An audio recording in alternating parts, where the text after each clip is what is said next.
Minecraft. I picked up Lee and all the kids were singing it and I was like, that's in all your heads. Is it? Awesome. Cool. Thanks for coming, everybody. Let's open up the work session for Frisco Town Council for August 26, 2025. And with that, our first presentation is going to be from community development in Emma. Great, thank you, Matt. Yeah, so today we're going to be discussing proposed changes to the Unified Development Code regarding outdoor lighting.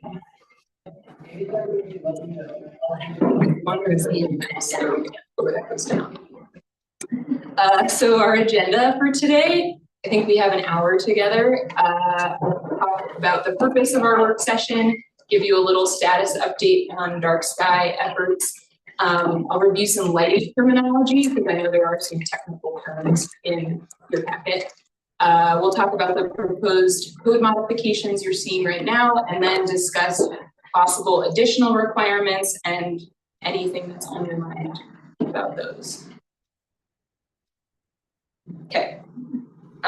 So these are the questions for you that were in your staff report. I'm not going to read them right now, but we'll come back to these later. But today we're really looking for general feedback on whether what's being proposed is too much, not enough, about right overall, as well as any specific feedback that you have on any part of what's being proposed. So this can be pretty broad, but also do provide specific feedback if you have it.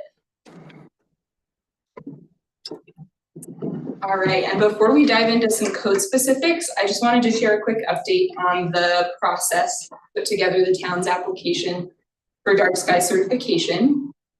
So far this year, staff has had a table at 6 outreach events, including the Frisco Elementary Career Day, which was super fun, Town Cleanup Day, and a couple of AstroMark events in the historic park. The most recent stargazing event, which was a couple of weeks ago, brought out over 125 people, which was awesome. It was packed over there. We've done 3 sets of sky brightness readings that are taken from around the town. And right now we have an average of 19.8 on the sky quality meter scale, which puts us in the suburban sky category. They kind of break it out into different categories. We also have a continuous sky quality meter, which is right across the street behind First and Main. And Nico, who might come down later, he put together this awesome graphic of our readings from the spring. So it's kind of cool. You can see the moon cycles in those lighter bars, but you can also see the influence of other things like cloud cover in some of the light bars that are part of those broader cycles. So it's kind of cool to see that data coming in. Staff is also still working to complete an inventory of all the town-owned lights, and we had an awesome steering committee that helped us run that this spring, so big shout out to them for helping us. We also wrapped up our mentorship hours with Mark Lorin, aka AstroMark, at the end of May. But the mentorship program actually reached out this week that they're providing an additional 5 to 15 hours of time this fall to communities that are getting close to certification. So staff might work with him a little bit this fall to draft the actual application. So any questions about the status? Cool. Keep moving. So now on to the code portion. There's 2 main sections of the code that look at outdoor lighting in the town. So that's primarily 180-616 outdoor lighting, but there's also a little bit in 180-6.19 signs related to illuminated signage. And so certification as an international dark sky community is obviously the primary motivator for this, as you all express support for that. But staff does also receive complaints about overly bright lighting in the town, so it's to address that as well. And we've put together the proposed code you're seeing today based on the dark sky requirements, as well as example ordinances from other mountain communities, including Breck, Grand Lake, and Aspen, who are also pursuing stricter lighting requirements. All right, now I'll walk through some basic lighting terminology and the modifications we're proposing, feedback we've received, and then we'll get to our questions for you. There's a lot of talking. Stop me if you have any questions. So I know this was in your packet, but quick refresher on a couple of the lighting terms. Lumens measures the total amount of visible light emitted from a light source. So that's the luminous flux that you see in that diagram. And 1 lumen is the light from a single candle. A traditional 60-watt incandescent bulb produces about 800 lumen.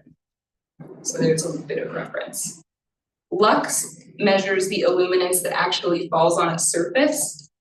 And we're proposing to switch some existing requirements from foot candles to lux because lux is now the industry standard. That's just the metric system measurement.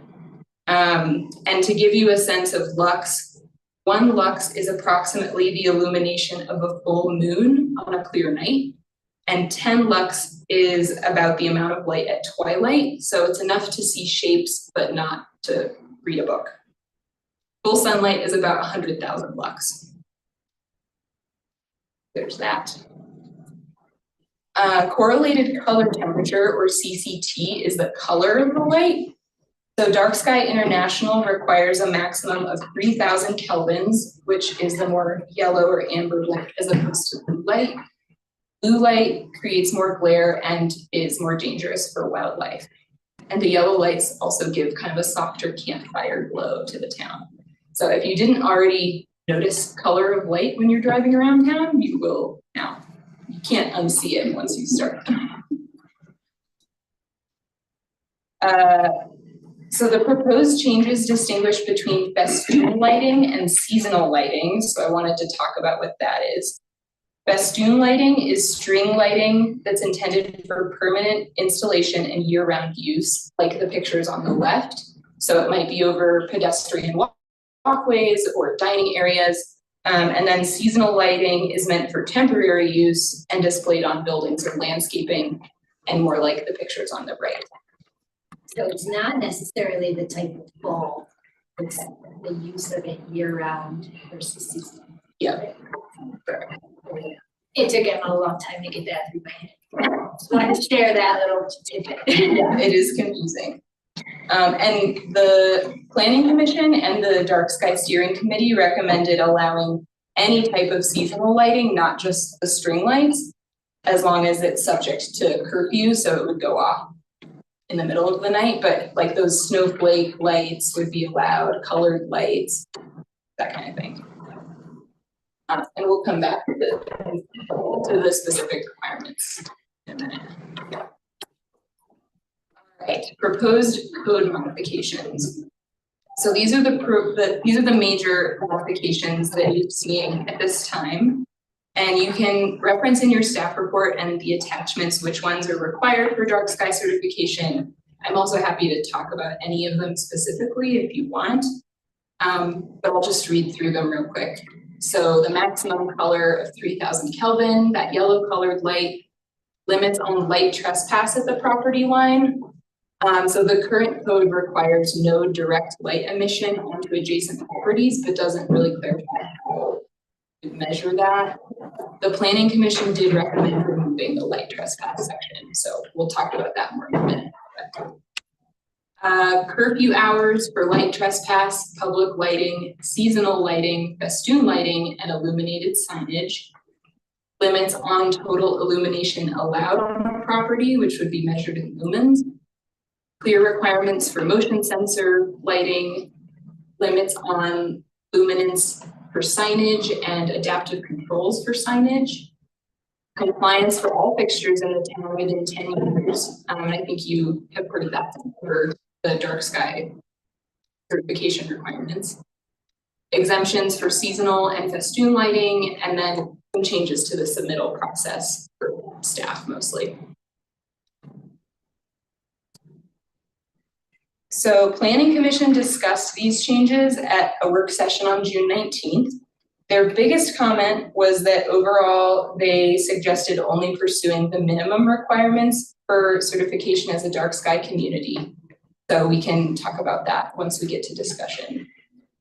They also did not support regulating interior lighting. They suggested having shorter curfew times and allowing seasonal lighting for as long as possible. But they would be okay with shortening it to March 1st if we need to. They expressed some concern about nighttime enforcement of some of this and just staff resources. And then there's much discussion always about the lights at 4th and Main, and they overall want to allow them. Although some planning commissioners also said we should take them down to show our commitment to this, so we can talk. I know like some spots in Breckenridge are continuing to have the Easter lights, but are having new covers. Would that be a happy middle ground? Yeah, could be. You can keep them and then it's not getting like into the air above us. Yeah, that's something we can consider for sure.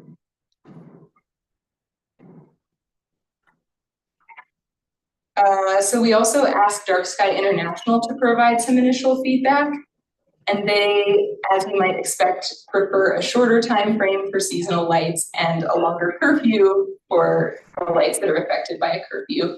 And they also just wanted us to ask this question to be clear about our goal with the Dark Sky Community certification. So if we're gonna have a long seasonal light allowance, why do we want that? And be clear about why we're allowing more lights. So just a question, just to keep it. Will they turn us down if we don't meet what they are requiring? So, for example, with the seasonal light period, there's no clear, you can have 3 months or something like that. It's case by case. So, like for Breck, I think Breck is doing November 1st to April 1st. So I think it's more about making your case than it is about a hard and fast rule. Some of them are hard and fast rules, but the holiday lights are not. So. Christmas Wonderland, you know. Yeah. We also had a steering committee that was composed of 10 community members, which included planning commissioners, some local advocates, one of whom is here today, HC3, and a couple local middle school students, which was awesome. And we asked them to provide feedback back in May. They were pretty evenly split on whether we should do more or less, or if this was about right. I also wanted to acknowledge that we've heard some concern about safety around all of this, and there is one written comment that was in your packet, which was actually a transcription of a voicemail expressing some concern around safety. So this is where we do have exemptions for public lighting and street lights, and we're working with Public Works to figure out exactly what those exemptions should be, while also trying to encourage dimming or motion sensors or something like that when possible. But we also can remind people that this is about dark skies, not about dark ground. We're not turning off all the lights in the community. And if people have specific concerns about parts of the town, they're welcome to reach out, and we want to know about that. So Sketchy. yeah, sketchy for snow. So here's the specific questions that we have for you tonight, and I'll walk through them on the next slides. Let me know if you'd like to discuss them one at a time, or if you want me to talk through all of it and then we'll discuss at the end. Do you want to do it at a time? Do you want to do one at a time? Okay. So first, here's the proposed code on light trespass. Planning Commission recommended removing all of this since it's not required by Dark Sky International. And they felt like there are already enough requirements that we're putting on properties, and they're concerned about the enforcement of light trespass because that would have to happen at night. And staff would be fine with removing this. It's really what you all want to do. Do we have something in code already about lights on other people's properties and stuff? Yeah, so right now it says there will be no light emission onto adjacent property, but it doesn't get into this level of detail, how we would go out and measure with a meter, that kind of thing. I don't support unenforceable rules, so I'm good with it. Well, it's not that it's not enforceable. It just will take a lot more resources to enforce it. Remember, we had a noise discussion, does anyone remember that, where we had people out of noise here? We still have. Yeah. Because that was the- Get through our outline and Yep. have not responded to super efficiently, so. So, thank you, Tom, for the clarification. I mean, is having this somehow still set some sort of expectation or standard by leaving it? Does it express what we want? I don't know, How would it be enforced? Is that the police or is that town staff? Throughout, unless the town was to designate an employee to work outside of normal hours. If right now complaints go into the police department and if they're able to go check on employees, it would be the same. But I would say due to their capacity, it's not gonna be the top list if they have other calls coming in. I think it's one of those unenforceable things that we shouldn't be wasting the police's time with that, with everything else that they do. And I'm also in support of doing minimum that is required for certification. Not looking to impose on property owners necessarily. With that, I'd also like to say that, I think we really need to lead by example. And we need to be the ones, the town needs to be the ones that is setting timers and everything else so that, homeowners can follow instead of imposing on them and us not making changes. Yeah, and there is a faster timeline for, town lights would have to comply within 5 years, which I think kind of forces that a little bit. Sure. We'll have to. This question, gang? Are they being installed on Summit Boulevard now? This year they're being installed with lights, with solar panels? They are scheduled, yes, and those are dark sky compliant lights, similar to what we're replacing the lights on Main Street. When's that going in there? It's supposed to be this year. Yeah. It's been a little bit of a fabrication issue. Okay, yeah. Custom to our lights. So it sounds like we're okay with removing Yeah. light trespass, is that? Right, okay. Easy. All right, next, seasonal and festoon lighting.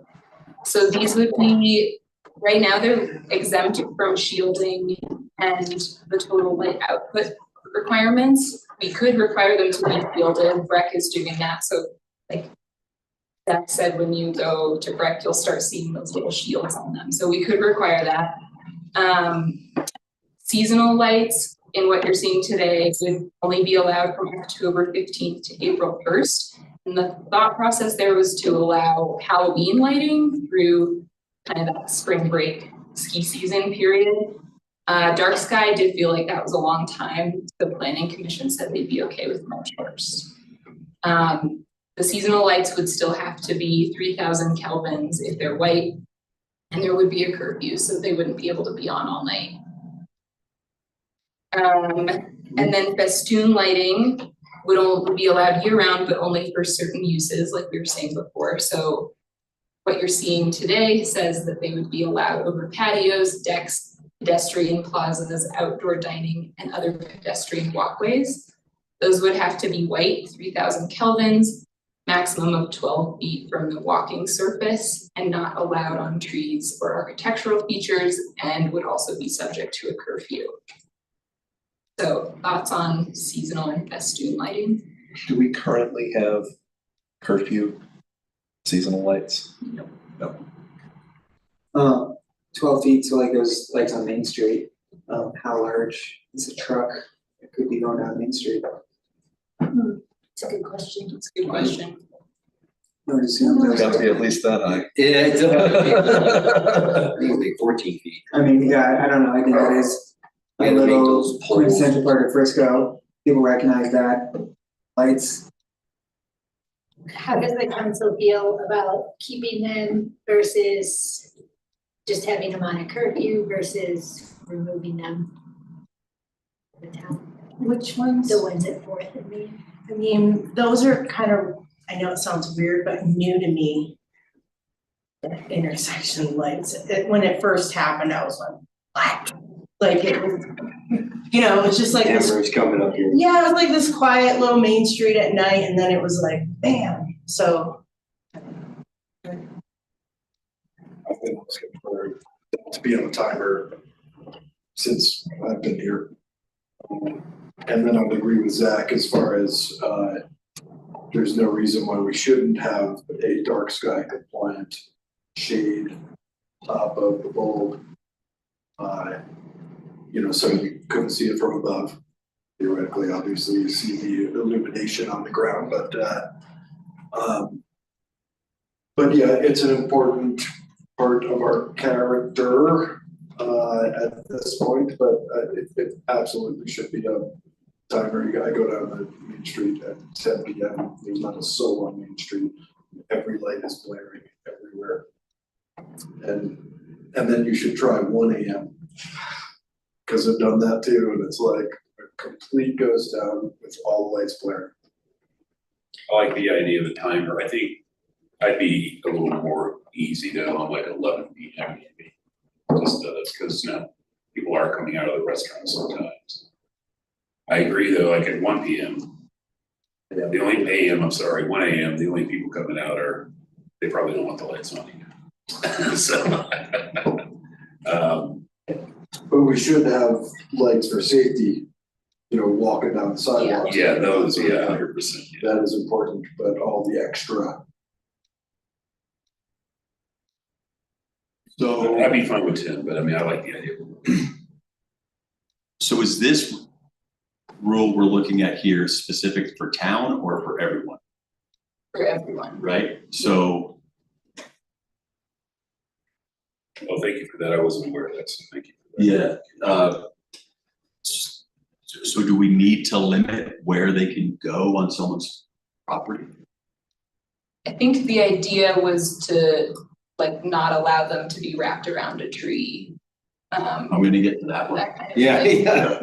But if you don't want to No, limit it, festoon lighting, not seasonal. that's good, like, gotcha. Like we're on festoon, right? Like if someone planted a, you know, for a yard or a cornhole court or a horseshoe pit. You really wanna manage that? Can we, you. can we deviate on trees versus using a tree as an anchor? If we don't want somebody to wrap festoon lighting all the way up a tree, Yeah. so that tree's lit up year round, but if it's an anchor over their backyard fireplace. You know, I think that's more realistic. How are we, again, how are we gonna enforce like how they're doing that? Which then would bring me to not allowed on trees or architectural features. What else are you gonna hang on? The architectural features is pretty broad as far as. I think you everything can- Architectural feature. anchor it to the house, but not like putting the bistro lights along an arc. And we could That's my clarify Christmas that. lighting. Well, But that's that's seasonal. seasonal. It's size of bulb and whatnot as well, but there's the same Kelvins. Like, why would that matter? You know, like just the Christmas lights or festoon lighting on your house. If that was gonna be, I mean, if it's the same illumination. Yeah, and that's kind of where we're at of trying to figure out, we do get complaints because of the deck lighting that's popular now, especially on the second and third floor decks. Like And that would be festoon, like where, yeah. Yeah, so what this would do is more allow it, except have the curfew. Totally have it. And so the curfew, and then granted, we understand that we'll have to deal with a complaint probably the following business day. And then Joe or somebody would contact that owner and ask them, and then if the complaint kept coming in, it would be most likely someone going out at 11 p.m. to check every light in town to see if every deck is unlighted, but it would be the neighbors let us know already that They can take pictures.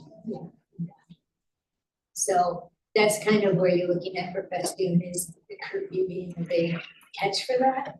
So, but still allowing people to have it on the decks and patios, things like that. So if you wanna limit that more, we can. But really the intent here is to let people have it, but keep it turned off at a certain time. In the column of festoons, right, I would lean towards what is the minimum requirement for dark skies, if that's fair. I don't know where everyone else is. I just kind of wonder why the white color? We talked, you talked about the amber is the better, the yellow is the better color. Yeah, And now we're telling them they have to put white. we don't have to. Oh, I think it says white color. That's what's. Yes, that's what's being proposed, but we don't have to do that. White and red. Oh, yeah. Yeah, we could Okay. allow, But yeah, why would we put white color? If the amber one's the better one.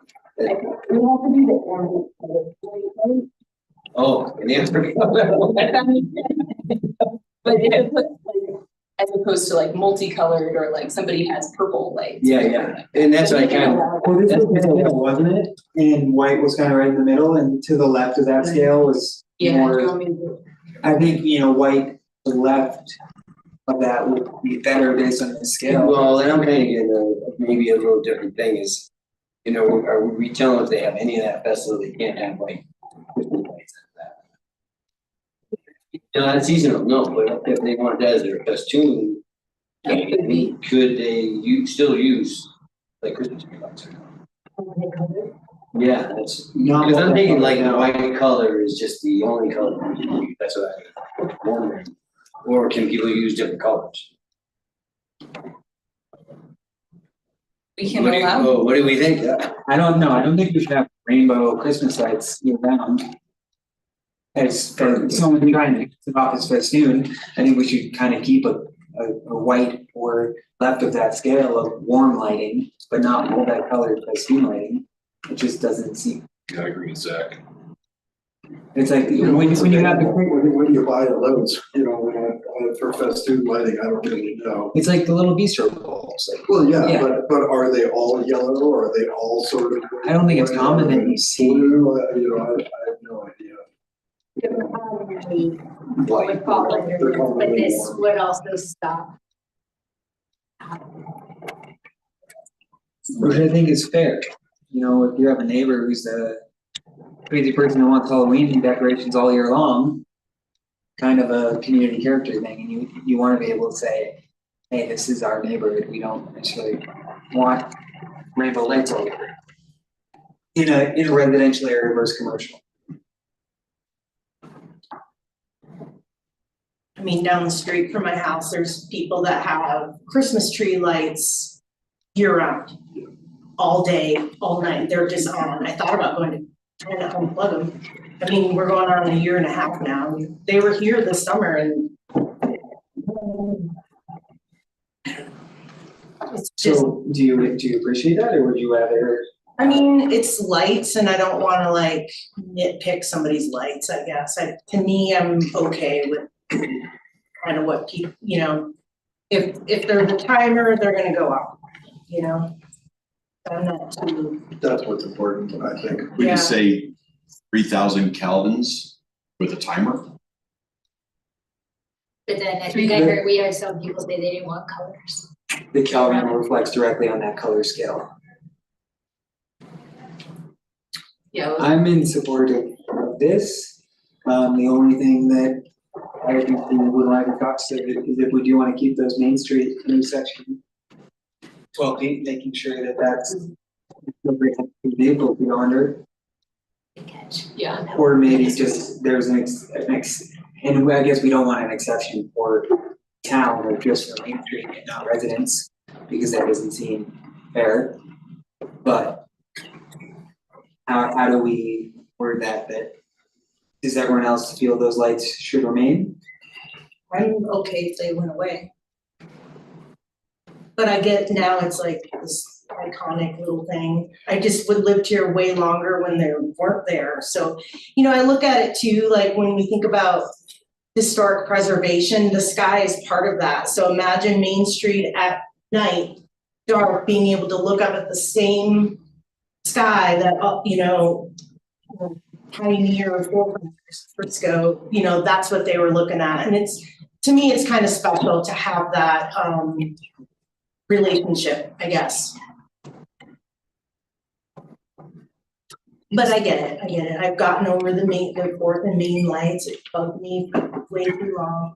Well, I think if you ask any group we've asked, with any commission steering committee, it's not an easy. Did it land on a timer and shielding? Yes, and then Fielding, I guess. For the Fourth and Main light specifically, they would be on a timer, and I think they maybe go off now, but late. Right, we asked Chris John. Do they? Yeah, Yeah, I've driven there. Can't remember, but I know we had the discussion for sure. yeah. then if we require them to be shielded, are you okay recognizing that that would include everybody who had them over decks would have to then shield their phones, which is a more expensive light fixture, little hat. I call them hat, they would look like little hat when you look them up online. I would like the town to adopt the shielding for sure. Yeah. I don't know that I'm ready to take that to town, I would agree. but I, Lead by example for sure. Okay, so start with the town lights being shielded, but the student. Is it Yeah, something and are you that thinking the, all new patio lights would be, not going back and having people change with new people wanted them? People wanted those things, then we would go, they would have to be dark sky, but we wouldn't go back and tell everybody to get rid of theirs. I don't think we could do either. It's a lot of people hours to make that happen. Yeah, but I agree, and it's also 10-year, it's a 10-year, well, that's what we're gonna get into later. Of regular lights on people's houses, so, should we start from now on, they have to be, and in 10 years, the rest of them have to. Yeah. With that on what he thinks, What's that? we'll ask that Okay. later, what he thinks about that, and kind of have him help us with it. Yeah. I trust him. I don't know. like shaded festoon lights, I feel like are difficult to find. Difficult what? To find. I think you can buy just a little hats. I know my place of business in Breckenridge, we got a shipment of light hats 2 weeks ago, and as the dark sky implementations were official, we had to unscrew all the booster lights, put on the little hat, and then screw it back on. Most of it goes on between the. Yeah. Oh, yeah. That's not too- And it's not a perfect fit by any means, you can tell that it wasn't the same light manufacturer that we bought, but the hats sit on top of the bulb and there's a little gap there anyways, but I assume that it does help with that pollution going outwards. so is that something you want to require? I I think I'm hearing no. No, I think the town, we should adopt it for our lights, to set the example as a town in all our lights, wherever we have booster lights. Maybe in the future, the discussion of businesses, but I don't agree it should be control. Especially if there's the timer implemented. If there's a timer and somebody wants little lights on their patio, What if we bought them? We bought. thousands.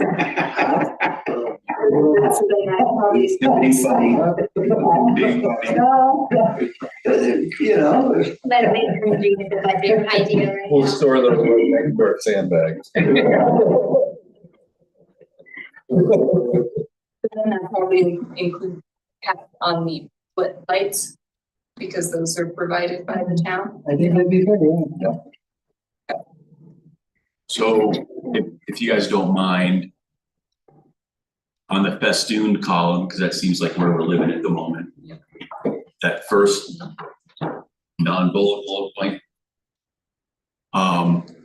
That's fair, right? Because you can make anything or other pedestrian walkway, right? The colors, where do we land on that, or are we sticking with white? I would say white or left of white on that scale. I don't care, like it's, any color's fine with me. It's kind of where I am. I don't care. I don't tell people if they're having festive lights. Right. My neighbor has like purple something on their deck for Those are real. Halloween lights, man. I mean, I don't know. I kind of like it because it's something different. It doesn't look all the same. I don't think it really bothers me if they're colored or not. It's amount of lumens that is more bothersome to me. And especially purple lights and stuff like that, those are typically not putting off the same amount of kelvins as white light. Sorry. Well, 12-foot height, thoughts on that? We'll go higher no matter what. Dan pulled up the average height of the truck, so. Oh, good. Yeah, I didn't know they'd come down, they got caught on. Yeah. Oh. They look at you. Oh. But you pay your rubber.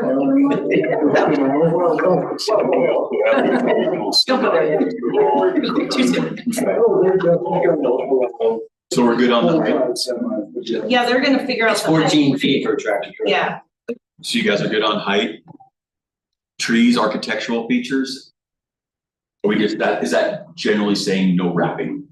I think that would be just great verbiage to put in there, no wrapping around a tree or architectural feature. Oh, We don't- student lights. Yes, Christmas lights, different story, but festoon lights, we don't want people having all around a tree or the corner, but What do you guys think of the curfew time?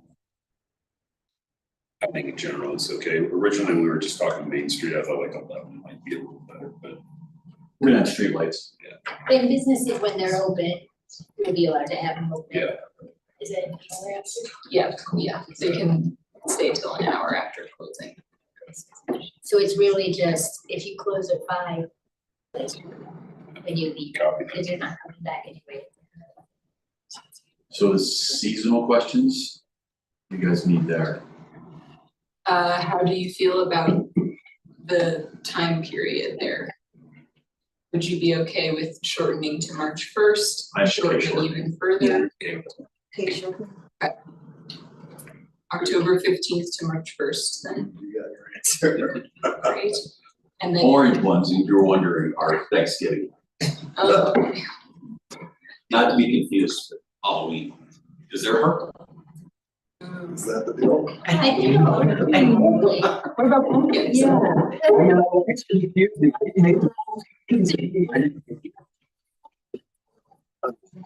Yeah, pumpkin lights.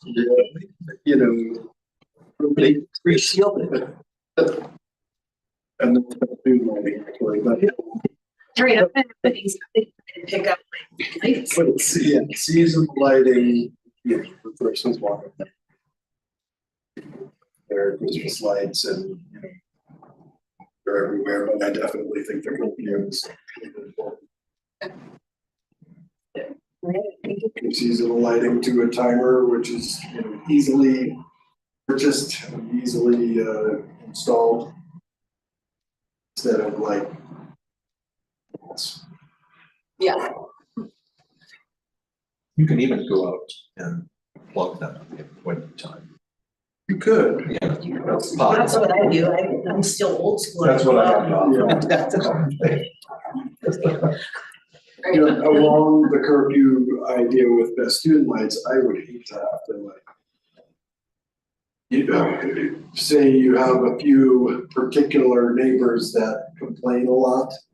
And, you know, what if you had a party and, you know, party went past 10 o'clock?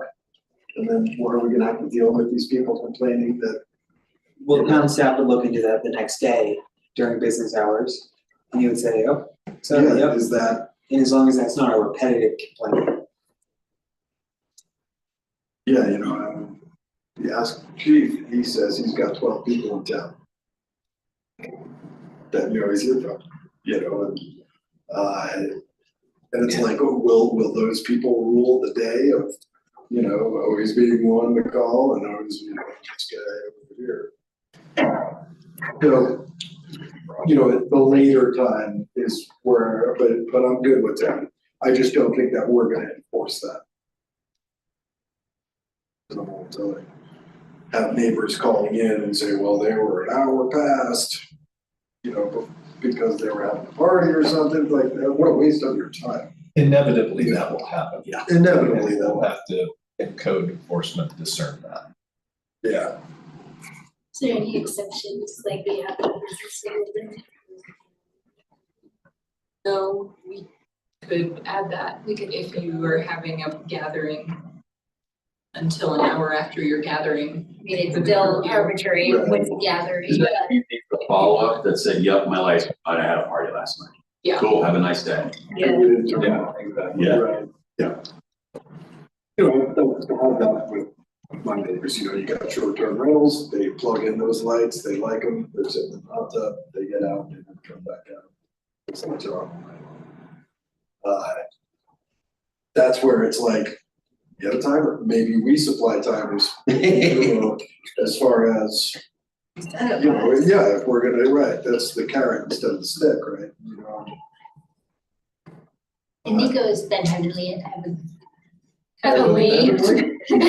involved with Emma with this too, and so he might be able to incorporate and look for some financial opportunities to sustainability to tie in. So Yeah. that's not a bad idea to look at in the future of that, diverse being something that we could potentially find some funding assistance. Yeah, we could put those next to the sandbags too.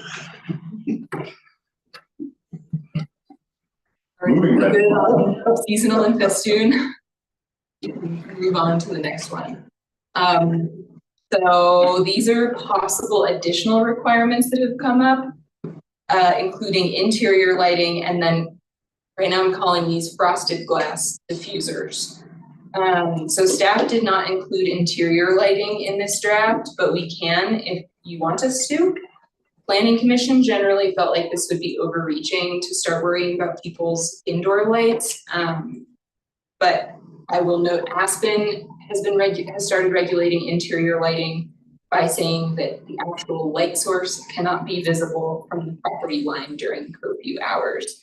And then they also do the light trespass thing. So if you have huge windows, no shades, bright lights, could have a problem. So it's an option, it sounds like. Nope. Nope. Nope. We have to ask just to make sure that. That's just one person, what do you guys think? I don't think That was it's. 2 persons. I've seen some houses go up recently that, definitely did not take interior lighting into account in their design and will have an effect on the neighborhood. But I just think going too deep like that is just too much. It's just not enforceable at this point. So, All right. And it is interesting, we do get complaints. I think, is it a thing, like when new construction goes up, they leave the lights on? All the, like, just like some new places that went up in Frisco, they turn the interior lights on and they're on, like, They just forget, that's like workers. cause I didn't like, are they showcasing this? You can walk by with, I assumed they were trying the oh, drywall stuff. Little, See? get a lot of them. okay, sorry. If you see it constantly though, there's no harm in letting us know when, Just stuff I noticed. yeah, if you see it like in one unit constantly on. Like how many times in your house have you went to bed, you forgot to turn it off?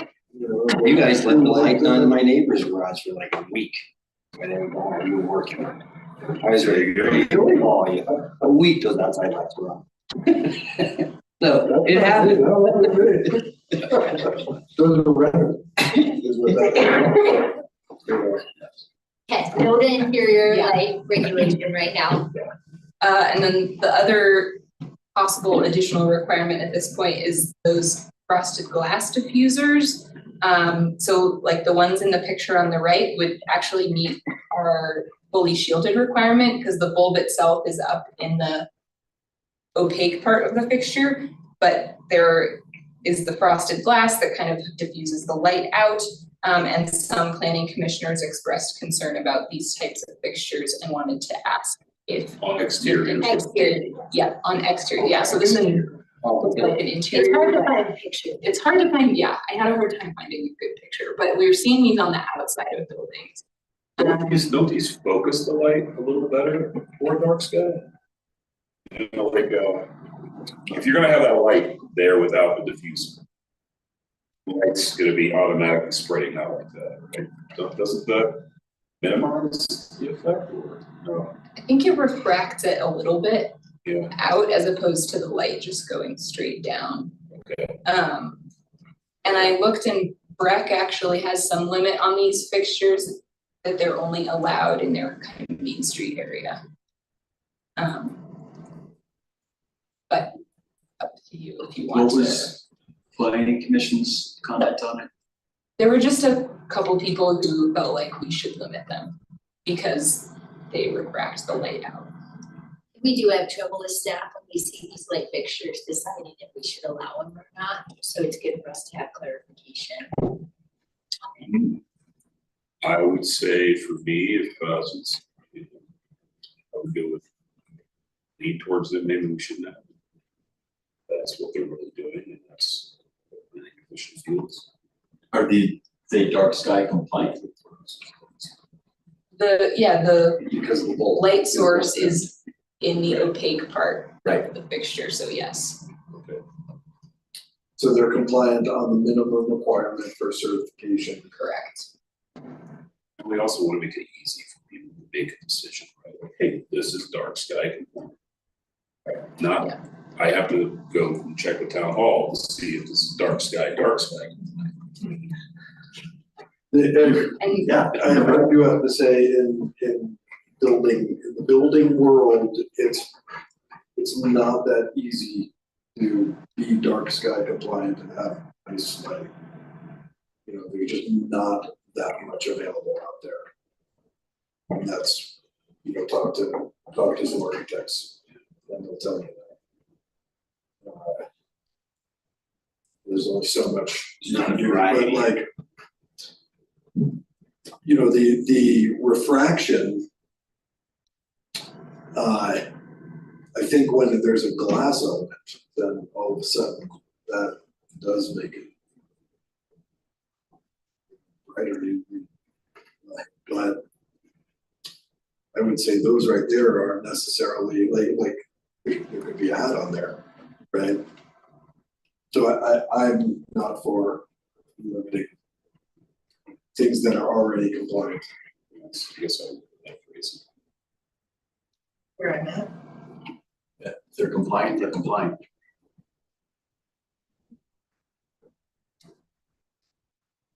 sounds good. So I guess we talked about the specific questions in the middle there, but more generally, it sounds like you support making the minimum changes. Do you have any other thoughts that you want to share about specific elements? What about, say, floodlighting, you know, like my old house, there, the house across the street was a motion sensor. And, you know, like the snow would set the motion sensor up, and you could do sensitivity on motion sensors, but, you know, that's that thing would be on all the time, that door coming on all the time, you know. And then it's shining at it basically at your neighbors, you know, that's not like doing interior, and or are those floodlights dark sky compliant? And you know, One of those on the front of the manager's house. yeah. That's pretty dang bright. Pointing, you know. Right out towards the street. I think if I do, I might be like same thing. You know, I mean, there's a safety aspect, you know, and then whatever, wildlife goes by and it comes on, fine, but. That's a good question, because we did include some kind of above the minimum to clarify for motion sensor lighting. So it would have to be shielded and pointed down, turned off no more than 5 minutes after motion is detected, and be installed so it is not oversensitive to surroundings and triggered repeatedly in an unreasonable or disruptive manner by naturally occurring causes. You know, I guess So- it says that too. I don't know how. Is that good to have in there based on your experience, or is that too much? think it's worth having it in there. I was, some years ago, I was up on the Royal during the winter, it was a very stormy winter night. And I was sitting looking at the time, waiting for something else to happen. And I sat and I started noticing all the different lights that were coming on around town because of the storm, because of the weather, the snowflakes, right? It's like, man, there's a lot of these pollution protection lights. And I have one in my backyard. Yeah. I think we could use one, so. Like you said, I don't know if a bear's out there. And I think sometimes it's also getting them to turn down when we get because they'll just go out and they're going in their neighbor's windows. Or they turn them off.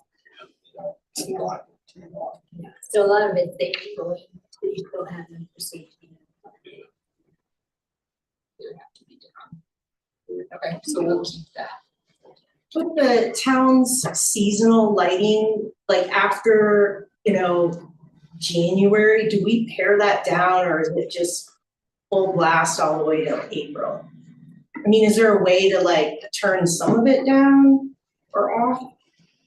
I got some information from Chris Johnson about this, and I think they slowly turn on different holiday lights in the town already, starting in February. Okay. They kind of. I thought I like noticed that last year. I was like, okay, just. And then the rest of all of our Christmas lights would be on timers if they're not already. Yeah. Yeah, so they would have to follow that 10 p.m. to 7 a.m. And to confirm, you're okay with that 10 p.m. to 7 a.m. Sounds good.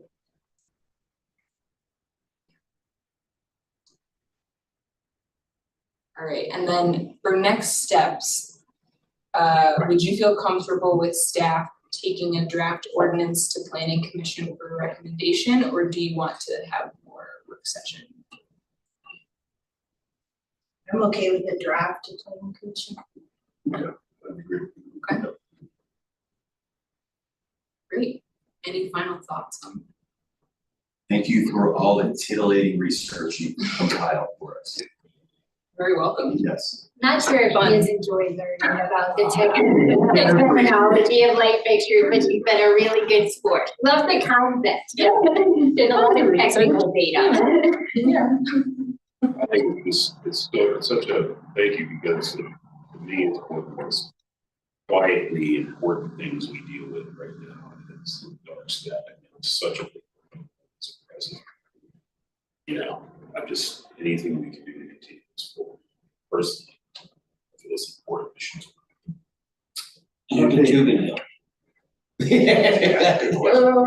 Good question. So there is also an. Because I remember walking on the bike path, Yeah. seeing that, what's that bright light? At least they're not overshadowed. I remember that when, like, first time they were moving and stuff. There is exemption, but they do get some exemptions because of the snowmaking. Yeah. But they also, as they look at more lighting in the future, and the staff over there, make sure they're aware of what is gonna be dark sky and what parameters we have to try to get them. Is there We haven't done those lights yet. No, those that come up in A couple of years. Well, and they have timers on them as well. I mean, they're not on all night. Yeah. And I think you do see them, but it's because they're grooming, they're making, so they kind of need them. So there's exemptions. Yeah, there's a big exemption for like athletic field lighting, outdoor recreation lighting. And they still have to minimize light pollution, but they can be brighter and taller. Now, since we mentioned Tooby Hill, I'm sure just another non-controversial issue that I'm sure will be dealt with soon, the cabin going up on the peninsula. Can we assume that is being considered? So that's a good question, because it's out of our jurisdiction. Yeah, We can ask. yeah, I think it That's has. a good point. Yeah, we can have to do that. Yeah. Yeah, we'll mention that to them. Any other thoughts? Appreciate the. Tubing hills. Yeah. It's,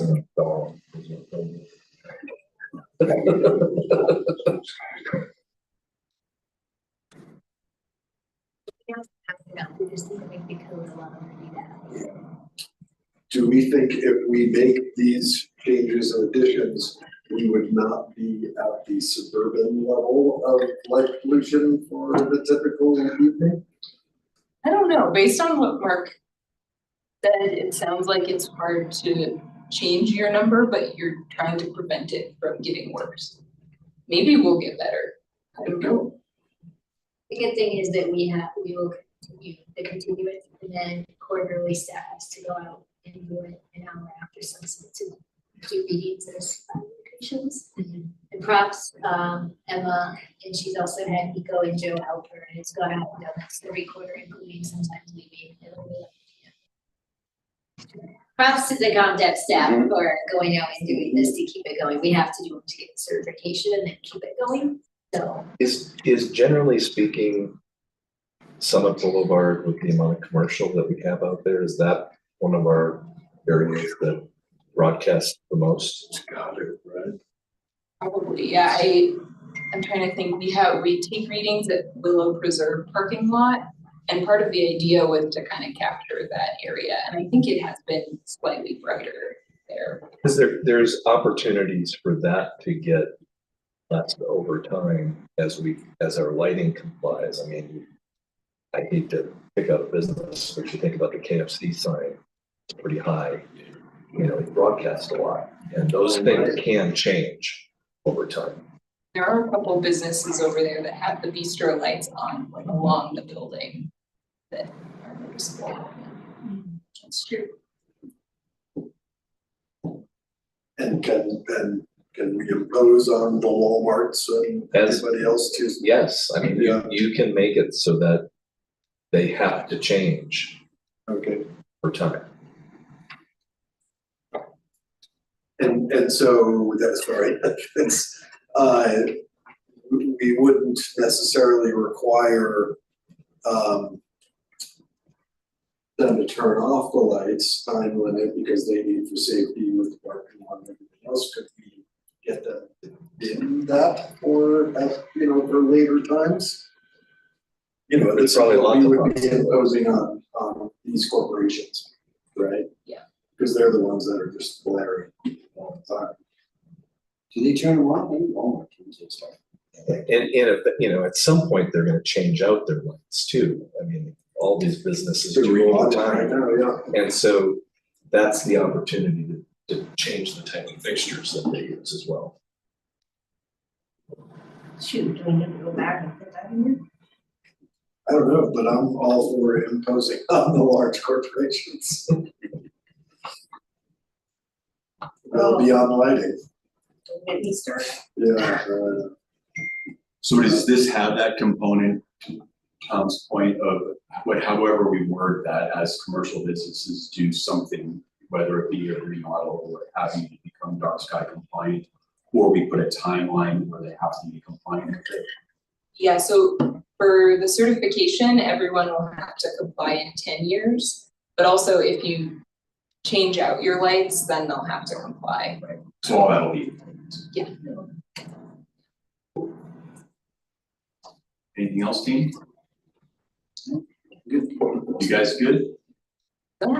Thanks, we'll go to planning commission with the draft, we'll have that read it first, so you won't see it right away, but then we'll go to planning commission, get a recommendation, and they have some proposed suggested comments, and then we'll bring it back to you.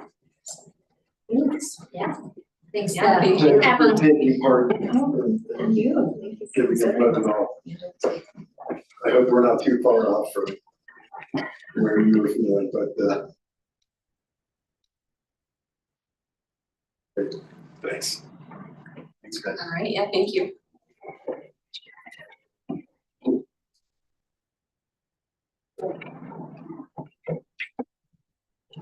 Can come up, the next one with you, she helped edit the 3-month plan. Appreciate you keeping color coding as I was reviewing it all, because it would have been really hard to decipher. The difference, yes. Yeah, which was a little over.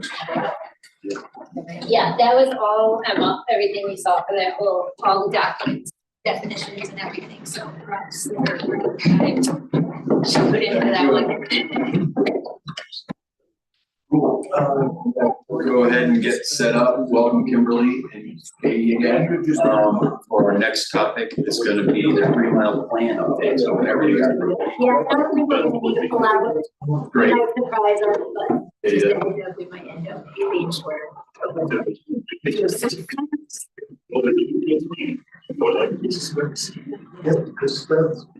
Big thing.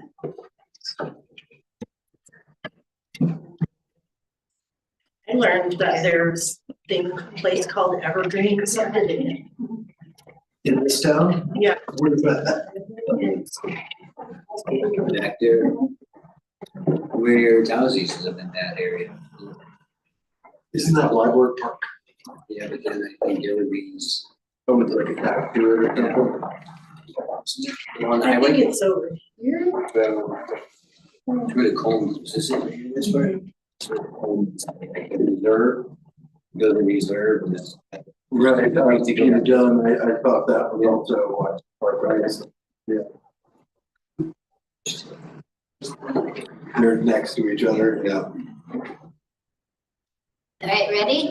Cool, thank you. 3 mile plan. So I don't know if you've met Kim. Kim has been here for about a year in our planning, 1 year. So she started with us about a year ago, so I think this is her first time coming before you.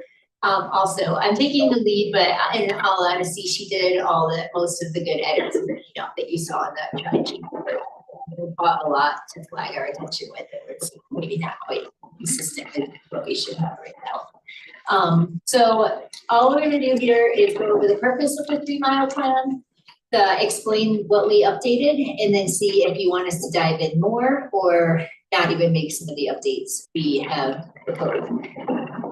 A little bit of background, you saw that we're really just looking for some basic feedback from you on if you're okay with what we've drafted. Do at the end, I'm gonna ask you if, based on how you feel it's written right now, we do have to do this every year.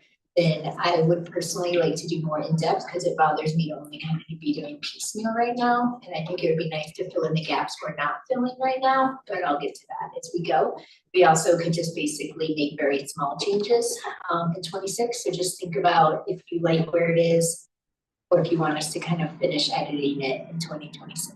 Would it be fair to say, Katie, the efforts that were put into the comp plan this year, you guys can put into this one as well? Yes, and this time we did not sit down with Public Works, the top water, we didn't sit down with Summit Fire, we just due to time. And the reason we are doing this right now is because this was incorporated with our grant application. We got the grant money for the plan and 3 mile plan. And so we have a little bit of a retainage and we need to get this adopted this year prior to getting that retainage. And for paperwork purposes, if we can get it done by the end of September, mid-October, it makes it a lot easier administratively to not have to extend the grant contract. So I admit that staff just hasn't had the time to dive in. And so now we're scrambling a little bit to just get us something adopted to get our grant closed out, and we are making it better, but it's kind of where we're at right now with timing.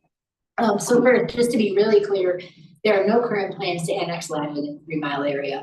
We're not doing this because we have plans and we think we need to make an update. We're doing it because the state statute actually requires towns to update them on an annual basis. We don't know why it hasn't been done since 2019, but it hasn't. So when I started in this role and I was applying for the grant for the comp plan, I was the one who also put in 3 mile plan because I knew that we were really out of date. And if we had the extra money, we would have paid the consultants for it, but they used the full money, which we kind of expected. And so you don't really get penalized necessarily if it's not updated unless there's going to be an annexation, but we are required to update it every year. So that's kind of why we're doing it right now. This map, and I have better ones, this was in your staff report, just showing your 3 mile plan area. So basically it's the boundaries of the town. You'll see you have some of the areas in here are county owned or county jurisdiction. So, and then you have a lot of Forest Service land also. And so this is basically the way the 3 mile plan is written in 2019 and that we're proposing to keep. Each one of these sections has its own page. And for each section, you break down transportation, safety, police, who covers it and manages it, water, sewer. So one thing we noticed as we were editing it for this year and reading it, it's really heavy on trail and recreation, which is great, and it's because the trails plan was done at the same time in 2019. So at that time, that was actually probably our strongest part of the 3 mile plan. So we kept all that in. We're probably a little bit weak on utilities, which is probably more important to the town, which is why next year I'd like to get a little more in depth on what utilities are available for water and sewer and things like that. And it would be for each of the areas. These circles represent what you saw that was in your staff memo, that we are looking to make modifications on the area. So starting up here, there is right now one big area called Dillon Dam. Sorry, I should show you that. They wrote Lake Hill here, but it's one page. Planning Commission recommended we separate Lake Hill into its own page. We do think that makes a lot of sense. We don't see it, they haven't came to the town to ask us to annex it, but it is really a different area than this whole Dillon Dam area. So what we have proposed before that you saw is we have a new page for Lake Hill, the Summit County Housing, and I'll just write that to give it back. So that's one change that we've made that you saw in your packet in the draft. Then we have 3 areas, Kids Pond, Mount Royal, and Oprah Mountain. We can keep these separate, there's no problem with it, but as we were editing it, we did notice that it's all the backyard. In going with the EA, we're gonna have sub areas and things like that. So we had proposed removing these 3 and having one backyard area for the 3 mile plan. So that is another change that we've made that's a little bit more significant. And basically, we just kind of copied and pasted the info from each into that backyard. We took this to Planning Commission, did not see the version you have before you. We went to Planning Commission in May before we started editing it to see how much they wanted to do. So we knew if we should do a deep dive or not. That's when they suggested separating Lake Hill from the Dillon Dam Road area. There was some they talked about how the dam road used to be closed for those of you who also remember that, so we updated that. And then they supported us making modest changes this year and look at it next year after more was transpired with that comprehensive plan, to your point. The reason it has more red lines in it than we anticipated is it was really hard to read it and edit it and not fix things that we just knew off our heads could be updated easily.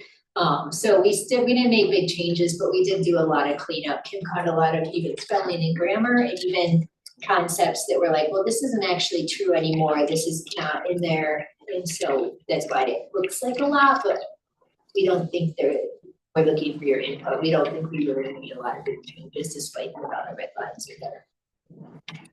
So what you have before you in the packet, we changed all the dates. We separated Lake Hill. We combined those 3 areas into one backyard area. General updates based on current data we had that included like vacant lands. Kim checked each zone district, made sure it was all accurate, made sure some of the areas were so, they were like 8 vacant parcels exist in this. So she went through and updated all those numbers and checked all the county data. So we had accurate information in there now. And then again, check the zone districts and did go through the newer Trails Master Plan since 2019 and updated all of those because that was pretty easy for us. And then we didn't hear back yet from Water District if they wanted changes to that map. Your Sanitation District, Matt Smith, gave us a few updates he would like us to make. They don't have the capacity for mapping as easily as we do. So Emma in ComDev does mapping for us, so she's gonna try to make those updates still. We just didn't get their packet yet to the time. So that's all that you have before you. And all we're really looking for from you is what you think. I'm sure you all read it front to back. I'm sure it was good, refreshing reading for you. You don't have plans to utilize it necessarily in the next year or 2, or I don't know how many, but so really just looking for feedback. Seems fine to me. Do automatically does our police force have to cover all of these areas? Some of them. To me. I know, it's a good question, and that's why as we were editing it, admittedly, right when the packet was going out last week or the week with staff, it occurred to me that I wish I could sit down with Chief, and I thought of it too late to do that. So sometimes it's sheriff, sometimes it says police, sometimes it says search and rescue. We can also take the time to meet him and update it if we think it's important enough, which it might be, or we do it in 2026. So we left it as is, but I can't say it's accurate. The question. And that's part of why I like the idea of doing minor modifications, but then it started to bother me that. It's important for us to be compliant with the state. And I think it's the section where at Kids Pond, it talks, I don't know how it's worded, but it was like, this is more for search and rescue. Yeah, a couple of them say that. Yeah, I mean, we can still get those updates from chief. I don't know how easy it'll be to get them from other entities, but I think we can at least update the police stuff. I mean, that would take 20 minutes to sit down, and I know we'd be happy to share it. You go 8 miles and take over Copper. 3 miles at a time. 3 miles at a time. I don't feel there needs to be, are we still on question A? Just on question B, I don't feel there need more advice.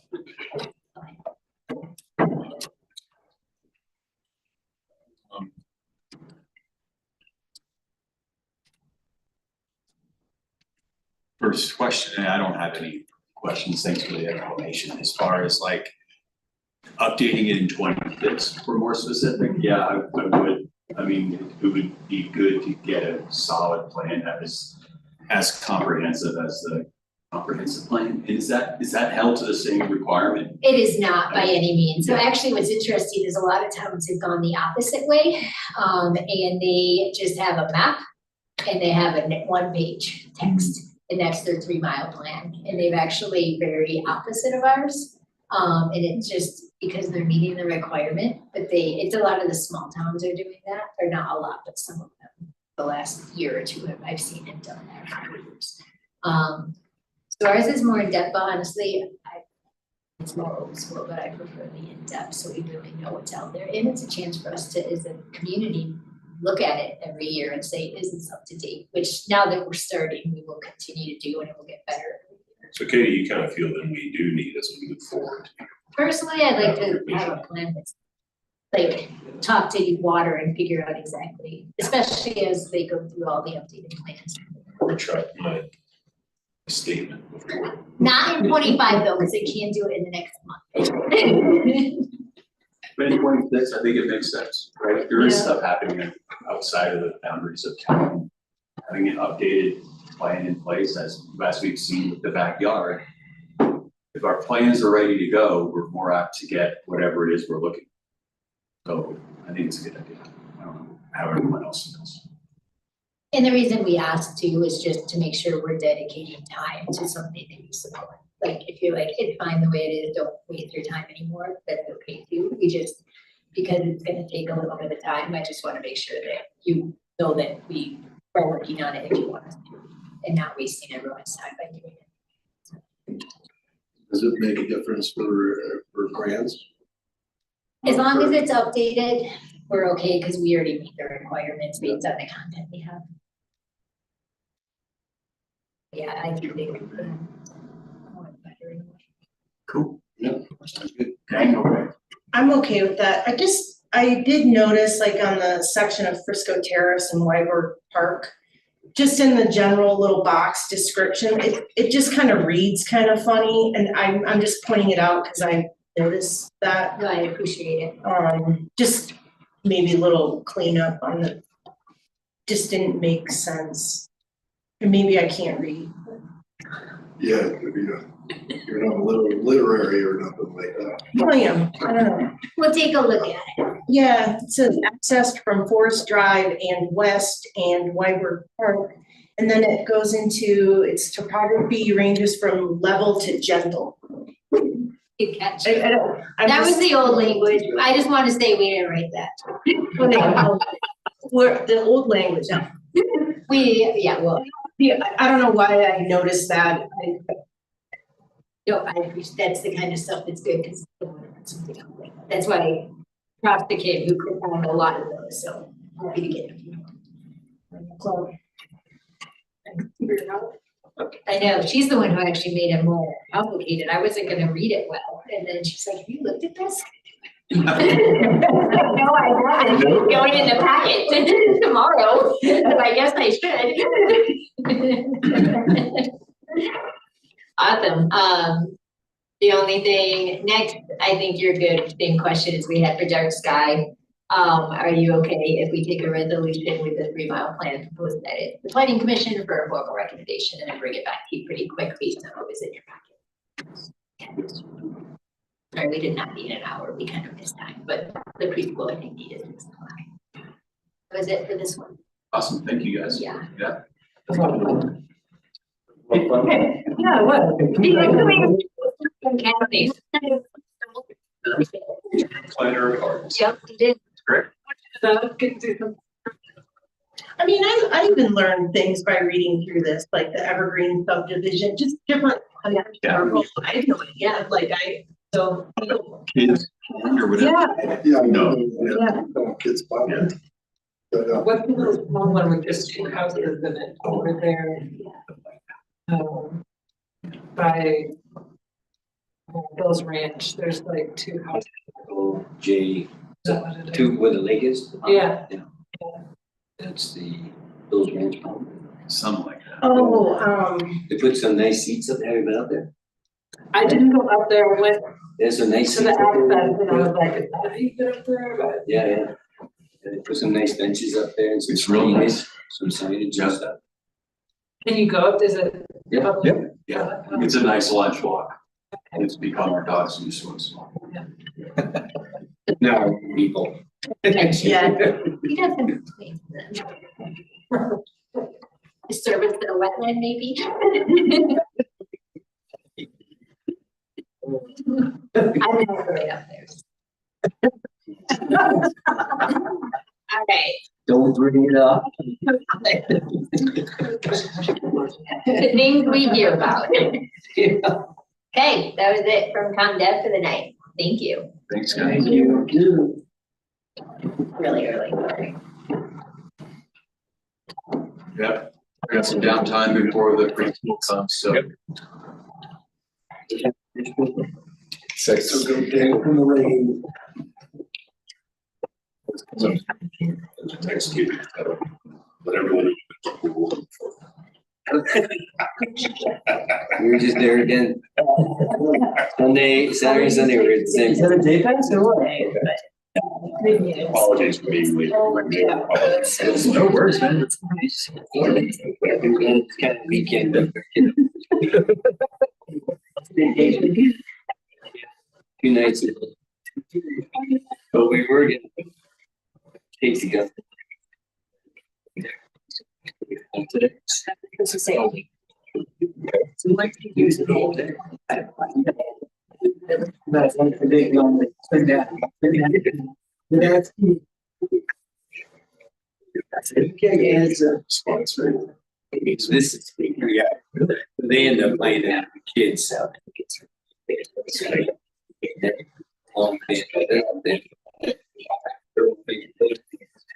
They're happy to that. Sit there and watch him go. Yep, it's the little easy things.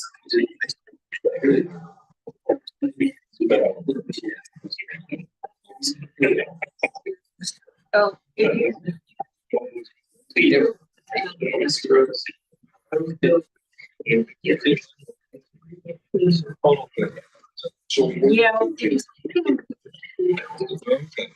That's really.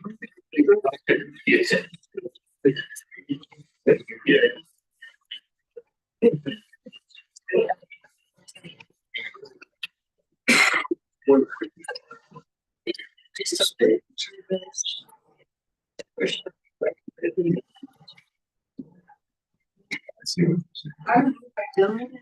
As.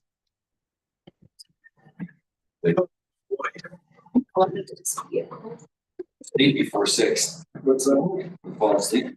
And then all the others have it. Positive. Yeah. There's something else there, but something else cut out. Okay, So. 78. You guys are really trying to. There's six of us. Yeah, we do. Assuming they're ready.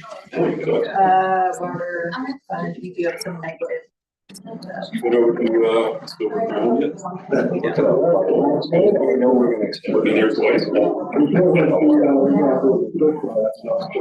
us a grant for it. We know last week. Well, I guess, so we're really opening six. I know my wife is frustration today. Yeah. And, me, Jay, I'm actually gonna pass on. Yeah, we're gonna have lots of changes, but. Oh, yes. Study. Yeah. But I can, the pricing on that. It's good food, you know, and some of the contracts, Carrying. $30.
Let's get a couple of members back here and we'll get rolling.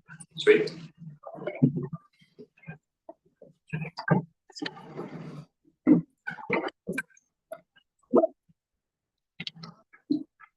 They left their glasses over here, right? Oh, yeah. Maybe I'll leave them. Yeah. Maybe they meant that.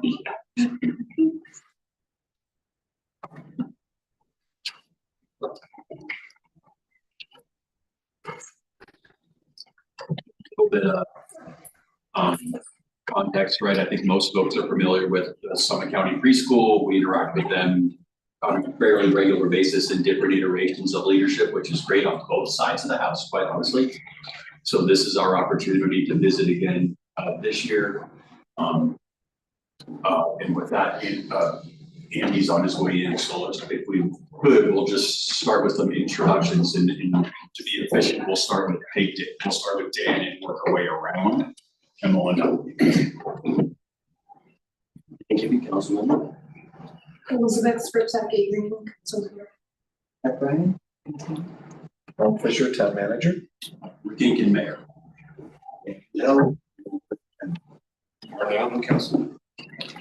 Okay, right, assistant town manager, I don't wanna forget about that, remember, the attorney. Joining us. I'm Jen Burks. I'm the executive director of Southern County Preschool. I've been working there for 14 months now. I'm Andrew Byers. I'm a CPA and hold some accountants of Permanent. And Andrew's our new bookkeeper that we just hired on not too long ago to help us with lots of things, taxes and financials. So I get started. Okay. Thanks for having me. I'm really excited to meet you all, see some faces. I've been emailing with Tom and I've had some meetings with Diane, so that's nice. Like I said, I've been working at Summit County Preschool for 14 months now, and I absolutely love it. It's not just a preschool, but it's a community. We currently serve 62 children from 50 families, many of whom work in the town of Frisco, and it's a privilege to support all of them. I'm here tonight to share both a little history and our present reality. Over the past 5 years, the school has gone through many transitions with staff and leadership, but today we're in a wonderful place. Our teachers are stable, happy, and supported. They're receiving fair pay and strong benefits and ongoing training. And as a result, our children are thriving. They're learning, growing, and preparing to be the future of our community. I'd like to share a quick story with you guys. One of our teachers recently told me that this is the first job in early childhood that she's had that she feels that she can afford to stay in long term. That kind of stability matters, not only for her, but for the children who get to learn from the same caring, consistent teacher. Last year, we applied for the town grant and we received $45,000. That funding helped us tremendously. We used it for capital improvements. We have new doors that were installed. We have all new appliances, ovens, dryers, dishwashers. We upgraded our playground equipment and we did a lot of classroom repairs. So we appreciate all of that. Yeah, we had to spend some of our own money too. Yeah. And we had to spend some more. But tonight I am asking for additional support. In past years, the town of Frisco has generally provided $100,000 in general operating support for the Summit County Preschool, and we're respectfully asking for that level of support again. These funds will allow us to continue to pay our teachers competitively, offering strong benefits, funding professional development, and ensuring our classrooms are equipped with the best curriculum and materials for our children. I'd like to introduce Andrew as our CPA. He's already introduced himself. We just hired him on to help us with our books and our taxes, and he would like to say a few words to you guys as well. So thank you for having us. Thank you for having us. Yeah, I think like, I know it's taken me a little bit of a rocky relationship in the past between some kind of preschool and this council, but I think like, just know like, I am coming in, I have 15 years of experience, like they are very much committed to financial transparency, and we're starting to build controls around like financial reporting to make sure that money gets used in the way that they should, and we're actually like really becoming a very sound organization fiscally. And I think just some more background on myself, I am the bookkeeper and CPA for Carriage House, Little Red, Timberline, so a lot of these early childhood learning centers in town. And yeah, I'm fortunate enough to start working with these guys now. And I will say like this operating model of early childhood learning is just like made to fail. Like we need your help. Like we need grants to keep these doors open. And I think that's like one of the main things that I want to highlight here is like across the board, every early childhood learning center, like either we pass the fees onto the families in the form of tuition and raise fees, or we are able to get grants and keep those fees down. So it is really important to get this funded, just to keep like, right, I mean, these early childhood learning centers in the county are just so important to this community. And yeah, with that, I'm happy to provide or answer any questions, happy to provide any reports, anything you guys need to make you guys feel better about where the money's going. I'd say a couple of things. I've been working with, from this capacity or somewhere with the town for almost 10 years now. That is the most positive opening I've ever heard from the school. So for that. I've never worked seen really hard. a bookkeeper attend a meeting in the past. Yeah, sorry. Yeah. Hey, thank you for the totally. And your, you know, all the other entities you work for speaks to the work you're doing, which is great. Our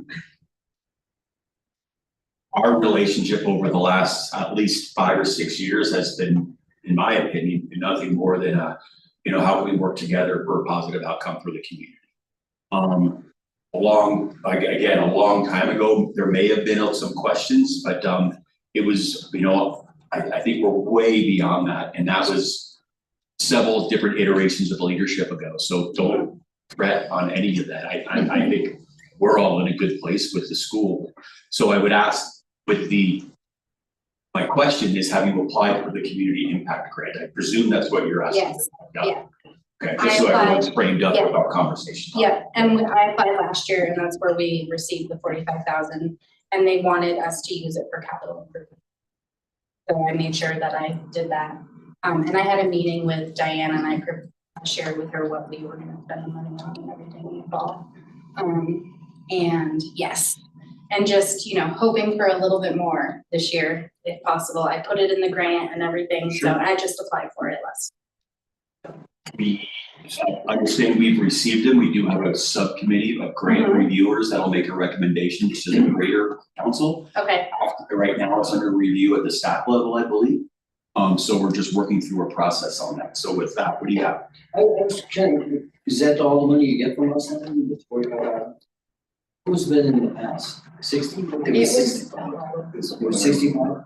And then I don't know, I haven't seen this in writing, but Sarah Andrews is our board president.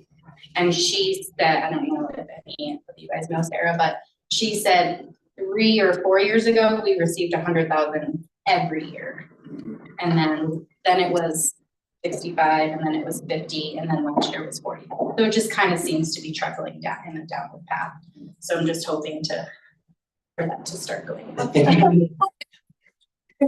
Well, and just to remind the council that there's also tuition assistance that is coming through Strong Futures. And, you know, you're going to be hearing that from a regional perspective in regards to all the childcare facilities in the future as that reauthorization comes up as well. But the support to these programs and families through tuition assistance. It was covered by nicotine tax for a couple of years. Now it's going to be, you know, from 2026 Strong Futures. You would be clear with that, like if we bill a family or if we have an invoice for 1,000, like that's the tuition that's set by the executive board. But maybe 500 is paid by the family, 500 is paid by the assistant. So it's not like we get grants in excess of what the tuition is set at. Yeah, so this would be more support for the school as a whole, because the families are already being supported by the tuition assistance program.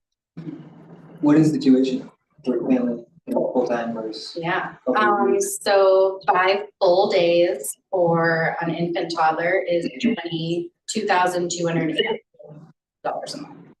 So it's a lot. Like Andrew was saying, like, really don't want to increase tuition. We increased tuition 2 years ago by 10%, so we could help pay the staff better and give them benefits. They just got on benefit plan 2 years ago, and that's helped a lot. But now we're in a point where we don't want to have to raise tuition to families that just got a huge increase. And it's expensive, you know, that's like your mortgage. Yeah. I can afford it. Yeah, How much is it a month? $2,285 for an infant toddler. And then a preschool age, 5 full days a month is $2,100. Cheaper. Yeah. It's crazy, right? Yeah, it's like college tuition. Yeah, I mean, they wanna pay their employees well, right? Cause this, I mean, we all live here, like, we know how expensive it is, so it's this battle of like, well, we don't wanna pass it on to families, but we wanna take care of people at the school and make it a good school, but yeah, it's very challenging. I remember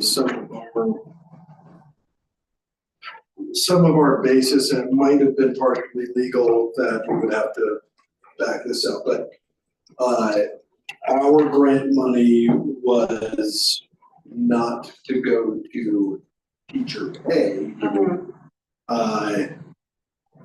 Was that a legal thing, or was that we had decided it would look like it was propriety or? Sustainability thing. Yeah. It goes towards capital, they can make those purchases that year. Right. If we start funding salary and we then withdraw or change that funding mechanism, they then can't continue to pay their. So that's how we ended up there. You know, we are going into our budget cycle, and we are also at this point, as far as we know. And, you know, so we're also having to tighten the belt straps a little bit. Yeah.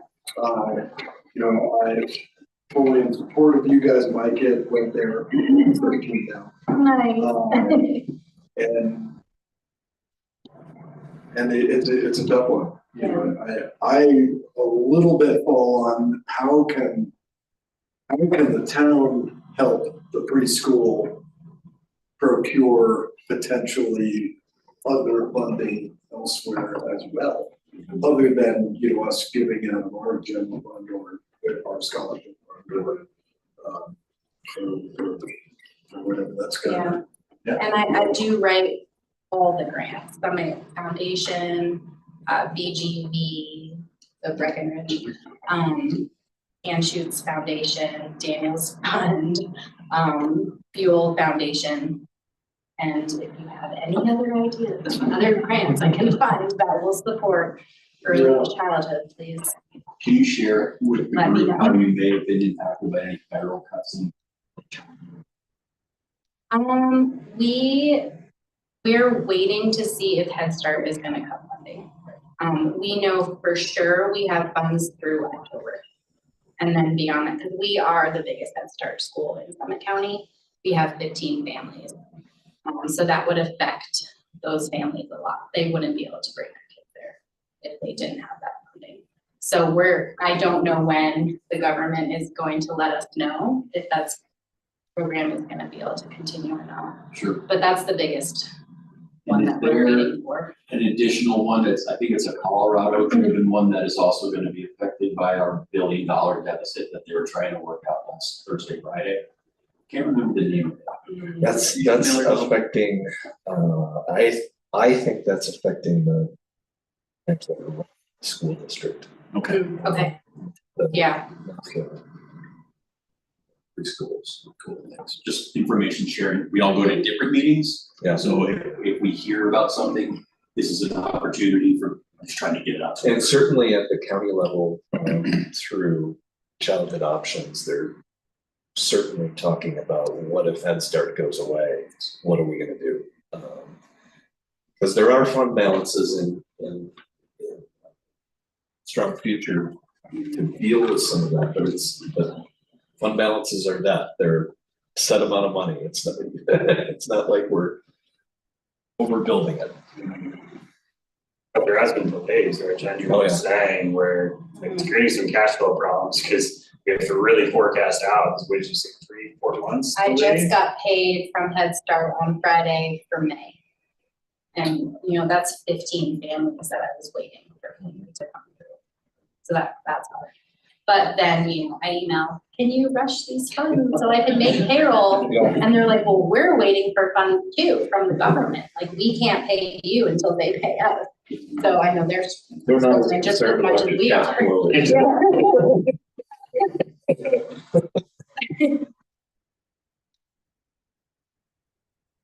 guys have any other questions about the program or what's going on over there? I've done a tour, a tour over there twice and met with at the time, executive directors and looked around and seen the different rooms and my son's 19, so it's been a while since I've been to a preschool or daycare. So that's always refreshing if anyone is interested in that. It's another look at it. I know we have staff here in town who have children over there. I see them pick up frequently. So Anytime you want to come in for a tour, just stop by or shoot me an email. I put my email out there where you can get it from Dan. Do we have, on our grant program, do we have a cap on what we'll give out? Or Yes, we do, you set a budget for that on an annual basis. right. Cap on the whole amount. Yes. On Yeah. what Not, we not will on give what out individuals you get to allow. No, you make that decision after the grant applications are received. Like, we have a set amount that we're gonna. Yeah. But how it goes is. we can choose that. Those that have applied can look at the agenda packet and the second meeting in September where that will all be briefed. No, yeah, I mean, at this point, I don't know what we can, you know, I would say we can't commit to anything at this point beyond where we're at. You know, I would like to help, but, you know, I don't know where our budget cycle ends up and where everyone else ends up.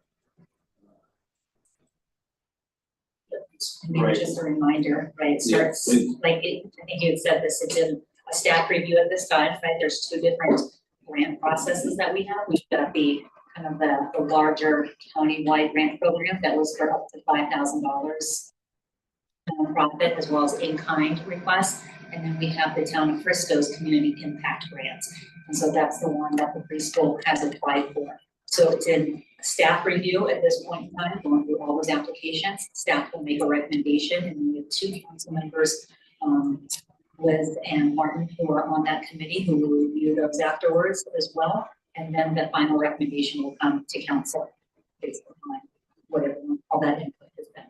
And that's that second meeting in September. I really lean on what beyond that, how can we help, you know, whatever, individually, the people we know, that, you know, let's try to brainstorm that stuff. Because everybody's doing it for all of their businesses everywhere, especially those that are funded by government.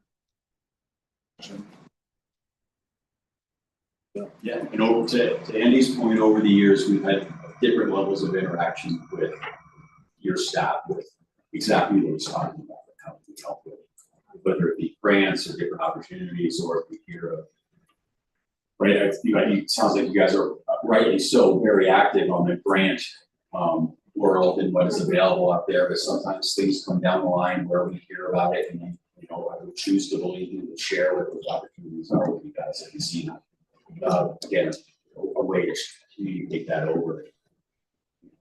Provide numbers or whatever data is needed to complete that grant, but yeah, we've been in a holding pattern. I applaud you guys for coming because over the years, some folks do come before the grant application and sometimes they don't. And you know, it can have an impact. So I appreciate you guys taking the time to go over. Yes, well, thank you so much for having us. It was nice to meet all of you. Yeah, thanks. Yeah. Awesome. Thank you. Great. Thank you.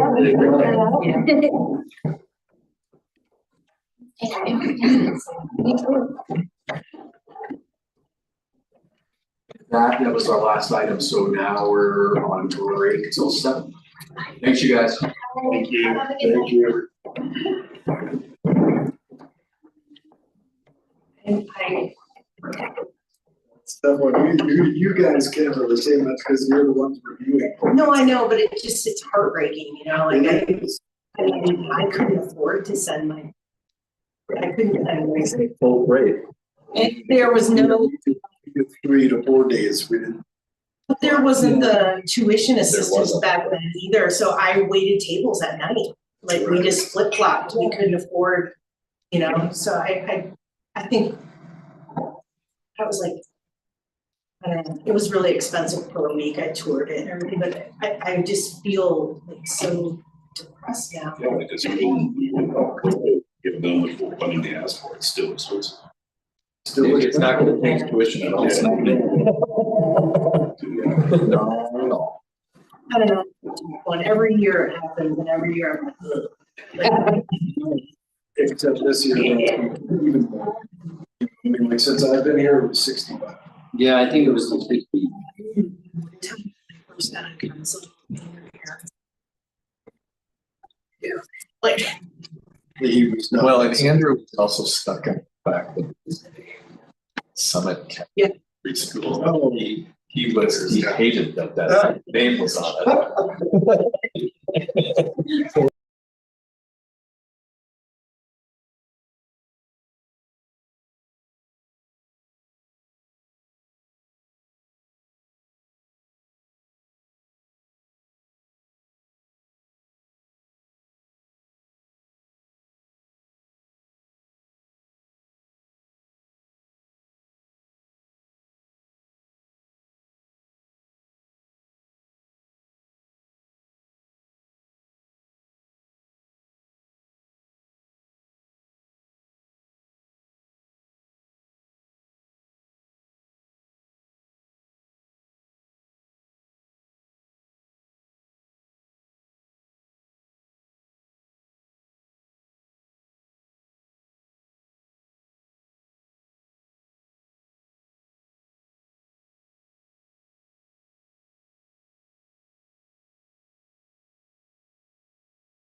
It's like a 3 or 4 year phase. Yes. With all the- And all that and.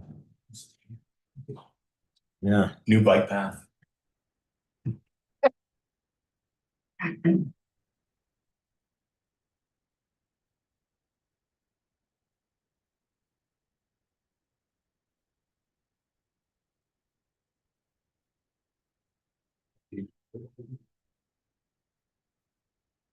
Transferring my phone to me from. Oh. Yeah. Got some extra peach.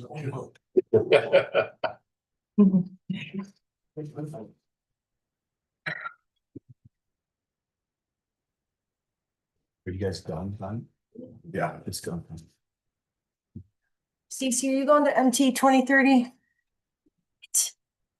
You need to hang out at an event. Same was because Councilmember Aronson couldn't go at the last, because he went to Red Cross for Yeah. deployment for, was it Kentucky? I can't remember which one. He went to California.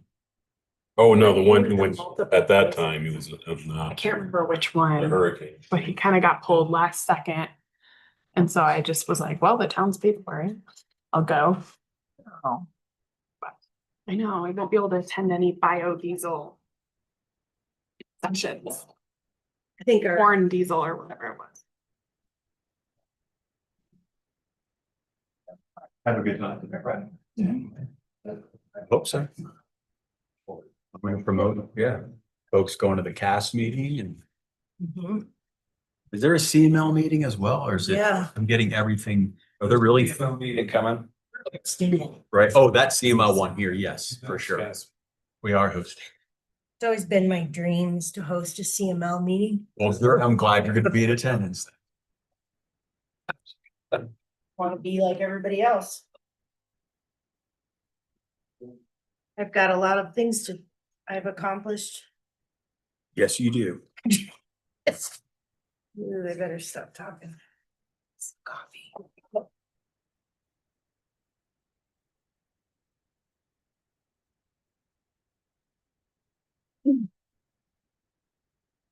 else do we have? Maybe any other titillating topics this evening in the paper? Roads, Roads are a thing. their thing. Is Lindsay, she's not here. I forgot to bring the little script, but the award ceremony at the high school mountain biking. Yeah, how was it? I was gonna ask you. It was really cool when I hung out there. There was a lot of good energy. They had like a weather delay, so they didn't do the award ceremony, so I didn't have to speak that day. I don't know who did Sunday. Staff, I'm sure. Okay, well, anyway, there wasn't time, but I hung out and It's a great event, right? yeah, a bunch of Grace's friends were competing or doing, it was really cool. I mean, it was really fun. But I was gonna say something in public or council comment. Yeah. But I can't remember but it was like, it's been like 10 years now since. Oh, yeah. Yeah. But I don't know, I just thought it was really, really, like being out there, it was really cool. And I'm. That event and the Nordic ski races we have here for the high school Mhm. circuit they're awesome events. Check those out this Awesome year. events, yeah. I just couldn't believe how cool it was. Start here, Okay, there he we go. went with preschool. Oh, So okay, those are your two better. cool. Right. Cool. Let me know when we're ready then.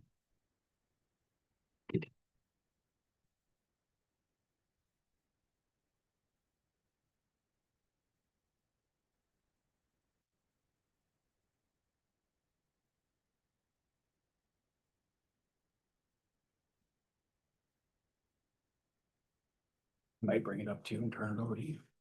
I just wanted to mention that it's been 10 years and It's awesome. how they combined the different regions. Yeah, absolutely. But I can't speak to that It's except okay. for like this, you know? Yeah.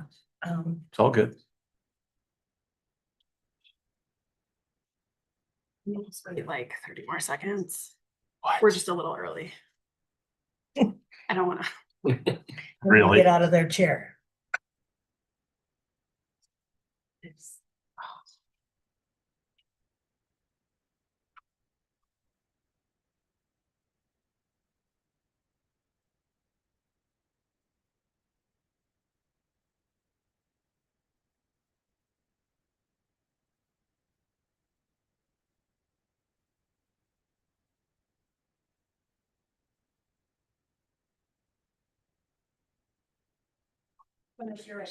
Super, thank you. Hi, everybody. It's 7 o'clock and it's time to start our regular meeting of the Frisco Town Council for August 26, 2025. And with that, let's please have a roll call. Here. Here. Here. Adrian. Here. Brian. Here. Gibby. Here. And just noting for the record, Goldstein is absent tonight. With that, our next item of business is going to be public comment. I will now open the floor to public comment. Public comment time is reserved for items that do not have a public hearing later in the agenda. If you plan to make comment on an item that appears later on tonight's agenda, please wait until that item is announced and public comment is requested at that time. State your name, address for the record, be topic specific, and limit comments to 3 minutes or less. No council action is taken on public comments. At a council meeting, council takes public comments under advisement, and if a council and/or staff response is deemed necessary or appropriate, the individual making the comment will receive a formal response from the town at a later date. It is recommended to sign in at the welcome table at each meeting if providing public comment and include contact information for follow-up. With that, I'll open up to public comment in chambers. I see we have 2 listed tonight. We'll start with Mr. Beach.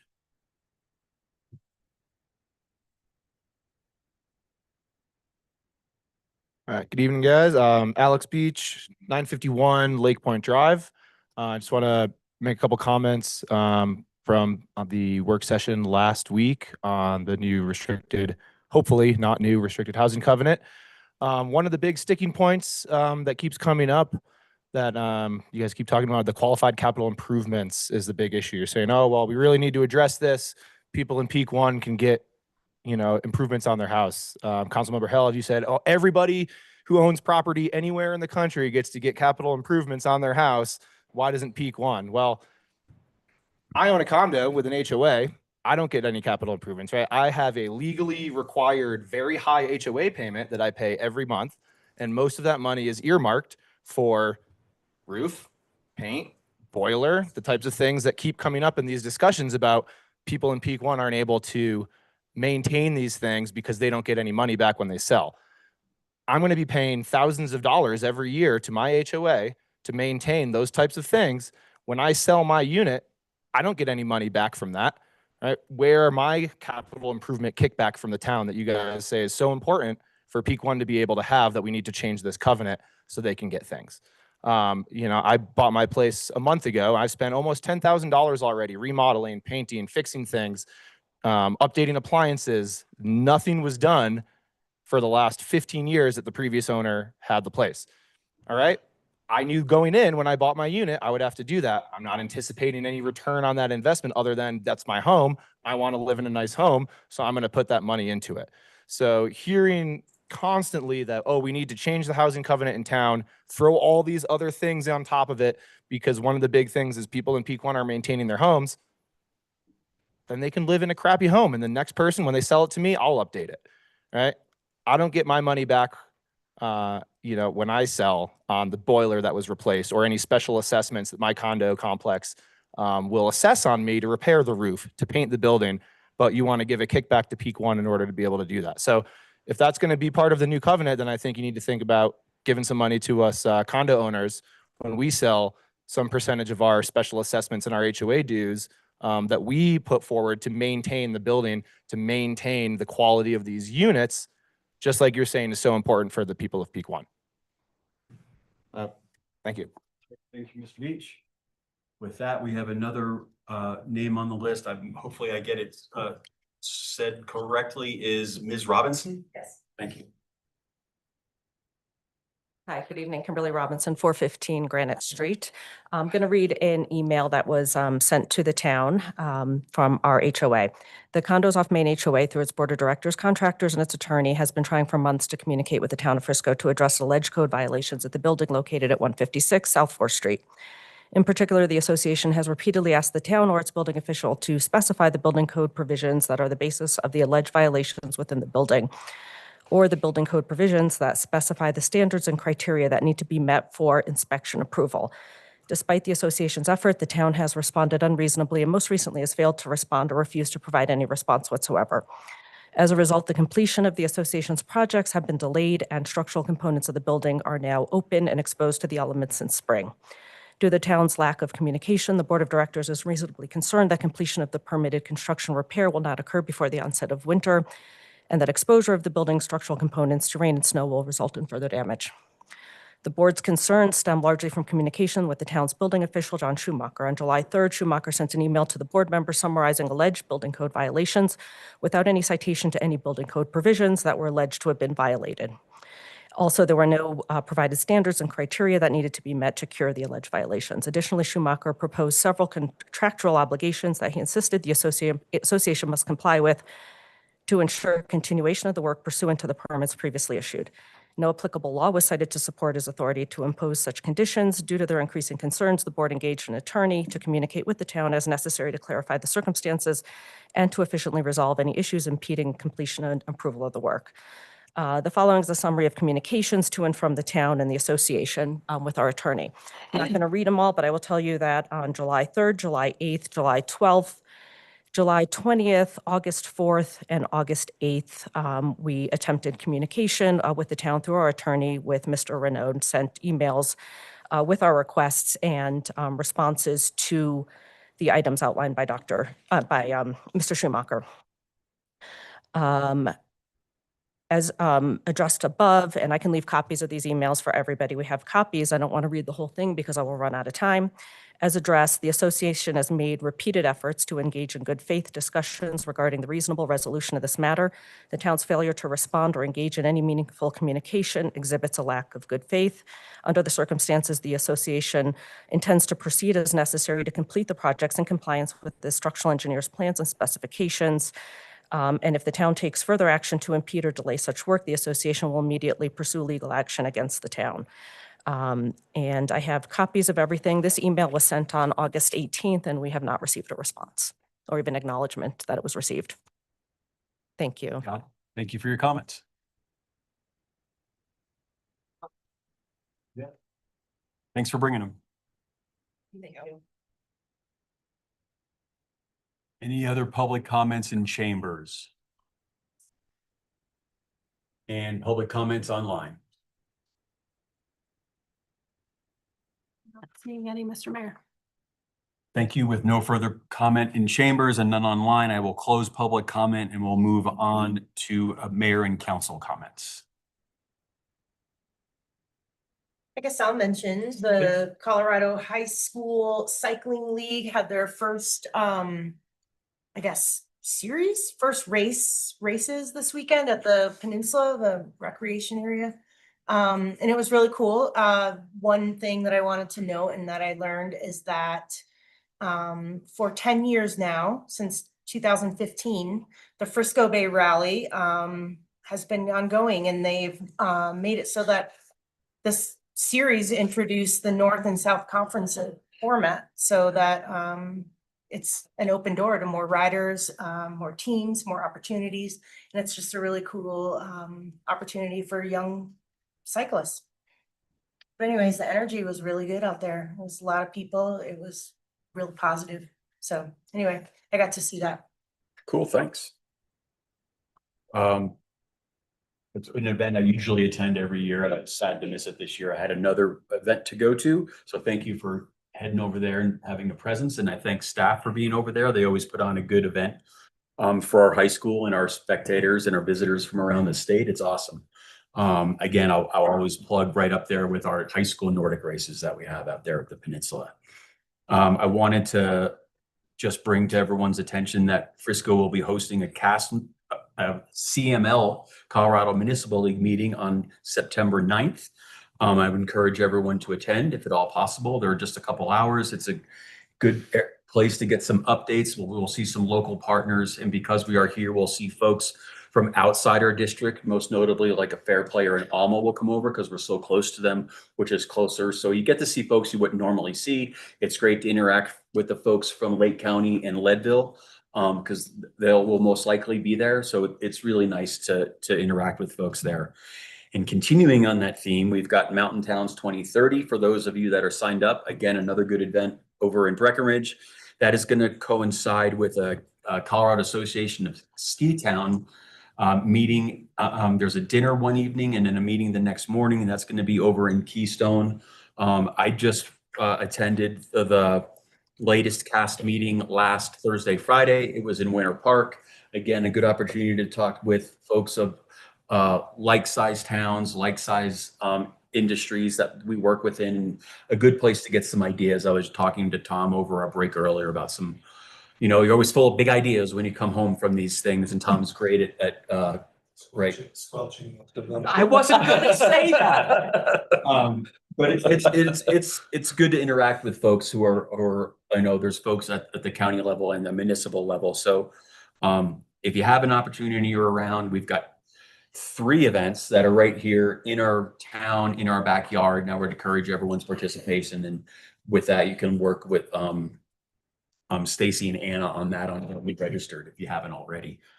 That was long-winded. Anyone else? Yeah, one thing, Mr. Mayor. Yeah. This is actually a shout out to just town staff in general that came from someone else. I was down at the new pub down the street across from 101 Main, Silver Crown.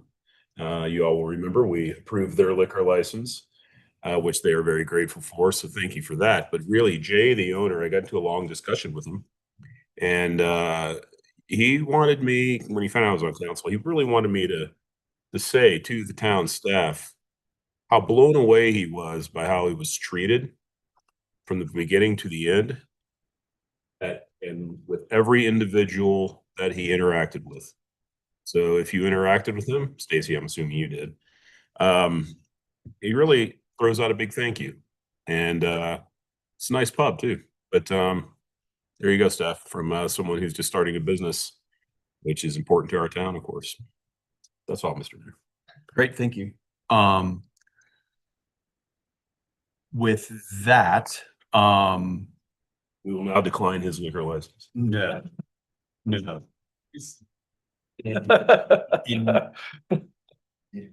wouldn't be on a consent agenda, so now, yeah. Now would be the time. Yep. Mr. Mayor, no. Staff comments. Story stack. Thank you. We'll do that. And it's brief. I just wanted to note that it's the 105th anniversary of the ratification of the 19th Amendment. Who remembers what happened with the 19th Amendment? Talked about it today. Women's suffrage. Yeah.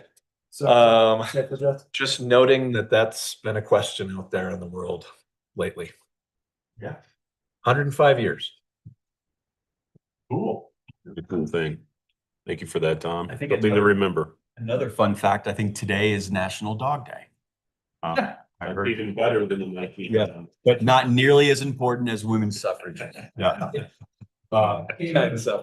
Since we're going for facts, I thought I'd throw that one out there. Thanks, Tom. So Did you go to the marina for the movie night? Was it raining or was it a good? I did not. It was great. I was out of town. Staff said it went, yep, great. No. Yeah, nice. With that, I'll close council and mayor comments and close staff updates. And we have a discussion on consent agenda. I have a question about this, I don't know, did I need to ask any questions about concrete replacement? And there's lots of pictures. I mean, essentially, it's a contract we do every year. It's just that it's a higher dollar amount this year that has to come to council. I mean, I'm just, because they're right there, so. You'd certainly come up and chat with you if you'd like. No, it's okay. I trust your judgment on this. Anyway, sorry. Cool. Thanks, Any other, Richard. before we get to Councilman Held's comment with consent, does anyone else have any other comments on the consent agenda? No. Cool. With that, if you don't mind, Andy would like to request an executive session. Sure. Would you like a Well, are we gonna take that now, or are we gonna take up the remainder of business? I think the request would be on the back end of regular business. Super. I have a motion ready for the body when the body's ready. Great. So if you're okay with, then we'll go through consent and then take that motion up as item number 1 of new business, or do it now. After you've adjourned the, yeah, Right. sorry, not after you've adjourned, but after old business, we will go into an executive session. It'll need a motion, a second, and a majority vote of everyone present. And he has the motion prepared because it has to be, you have to cite a specific statutory reason. You can only go into executive session for a limited amount of reasons. So if that's prepared with that, yeah, we'll just carry on. But as long as, yeah, you all do a motion, second, and vote. And I'm sorry, Mr. Mayor, you meant as the last item of business for the meeting after old business, after consent and then after old business? Correct. Yeah, got it. I'm ready when the body is after our old business. Perfect. Great. Thanks everybody for working through that. I think we're all clear on that one. With that, if there's no other change or no changes to the consent agenda, I would entertain a motion or further discussion. Mr. Mayor, I move to approve the consent agenda. Second. We have a motion to approve tonight's consent agenda. In a second, please call the question. Incan, Yes. Allen, Yes. Kibbe. Yes. Goldstein is absent, sorry, Held, Yes. Scripcheck Adrian, Yes. and Ryan. Yes. Great. Thank you, Stacy. With that, we'll move on to new business. There is no new business tonight, so we're going to move into old business, which is agenda item number 1, which is going to be second reading of ordinance 25-17, an ordinance approving the grant of a cable franchise to Comcast of California, Colorado, Florida, Oregon, Inc., and approving a cable franchise agreement between Comcast of California, Colorado, Florida, and Oregon, Inc., and the town of Frisco, Colorado. And with that, we'll open up the public hearing, and it looks like Thad's going to walk us through this one if we have any questions. Yes, very briefly, all members of council were present at the last regular meeting, and all members present voted in favor of granting this franchise agreement. As discussed briefly last time, the essence of it is that the cable company is granted the right to use town rights of way and appropriate easements for placements of its lines, all pursuant to normal street cut permitting and payment of fees and the like. In exchange, the town gets a percentage of gross revenues along the same as all the other jurisdictions in the county, which gets used for essentially the public channel. With that, I'm happy to answer any questions. It is a 10-year term, which is typical. We are now about a year past the expiration of the prior term. All of the parties have been working on a month-to-month basis under the old agreement. And with that, I'm happy to answer questions. Thank you, Thad. Any questions for Thad, gang? No questions for Thad. I'll open it up to public comment. Any public comment in chambers? Hi, real quick, Andy Davis with Comcast. Just here if you had questions or just want to be here, and if you got anything for me, let me know. But otherwise, I know you guys passed first reading, and that's about it. So happy to take questions if you had them. Any questions for Comcast, gang? No, but I love that you're here. Yeah, thank you. And maybe I'll just take a moment just to say I am your point of contact on all things Comcast. I'm Director of Government Affairs. I handle all of our communities, West Metro Denver and all the mountain communities. I don't think we've had a chance. I'm not in front of you very often. I guess that's probably a good thing, but 10 years. What's that? Every 10 well, years. hopefully it's not every 10 years. But I do want to say, and I'll leave a card with all of you, any and all things Comcast, just give me a call if it's a constituent issue, if it's a permit thing, if it's, you know, you name it, I'll just at least, and I'd say just text me. It's probably using email or text is usually the fastest way to get me. But I'm always happy to help if something sums up and you just need a quick response. So I'll leave some cards with Tom if that's good with you. And that's pretty much it. Yeah, perfect. you bet. Thank you. Thanks so much. Yep. Any public comment online? no further public comment in chambers, I'll close public comment and bring it back to council for any further discussion or a motion. The mayor, I move that we approve the second reading of ordinance 25-17. Second. We have a motion to approve second reading, ordinance 25-17 in a second. Please call the question. Ryan, Yes. Incan, Yes. Allen, Yes. Kibbe, Yeah. Goldstein is absent, Held, Yes. Skrupnik Adrian. Yes. Great, thank you. And with that, we have no other scheduled business. We do have a new item, which is to go into executive session. And with that, we have a motion prepared by our town attorney, Thad Renew. That if it works for everybody, Thad can read and Andy will make the motion. Yeah. Right? Sure. The motion is that the council go into executive session pursuant to Colorado Revised Statutes, section 24-6-402, parent 4, parent B, for the purpose of a conference with the town's attorney, for the purpose of receiving legal advice on specific legal questions regarding the town's enforcement efforts at the condos off Main development. Yes, Mr. Mayor, I move that we enter executive session towards what our town attorney just gave us. Great. Thank you. Yep, we have a motion and a second. Please call the question. Skrupnik Adrian, Yes. Ryan, Yes. Incan, Yes. Allen, Yes. Kibbe. Yes. Goldstein is absent, Held. Yes. Great. With that, we'll take a few minutes to flip over the room and our recording devices. Yeah. And then we'll get into executive session. Thanks, everybody. Stacy, Yeah, I'll I'm gonna watch. send you it. Yep, Thank you. I'll watch for it. Thanks. Bye. all right.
You guys are. Mr. Mayor, I move to adjourn. All those in favor? Aye. We're adjourned. Thank you. Then a second one is the. The first one, I don't think I had really. Yeah, well, this is the thing that was in, is like, we're gonna cover it.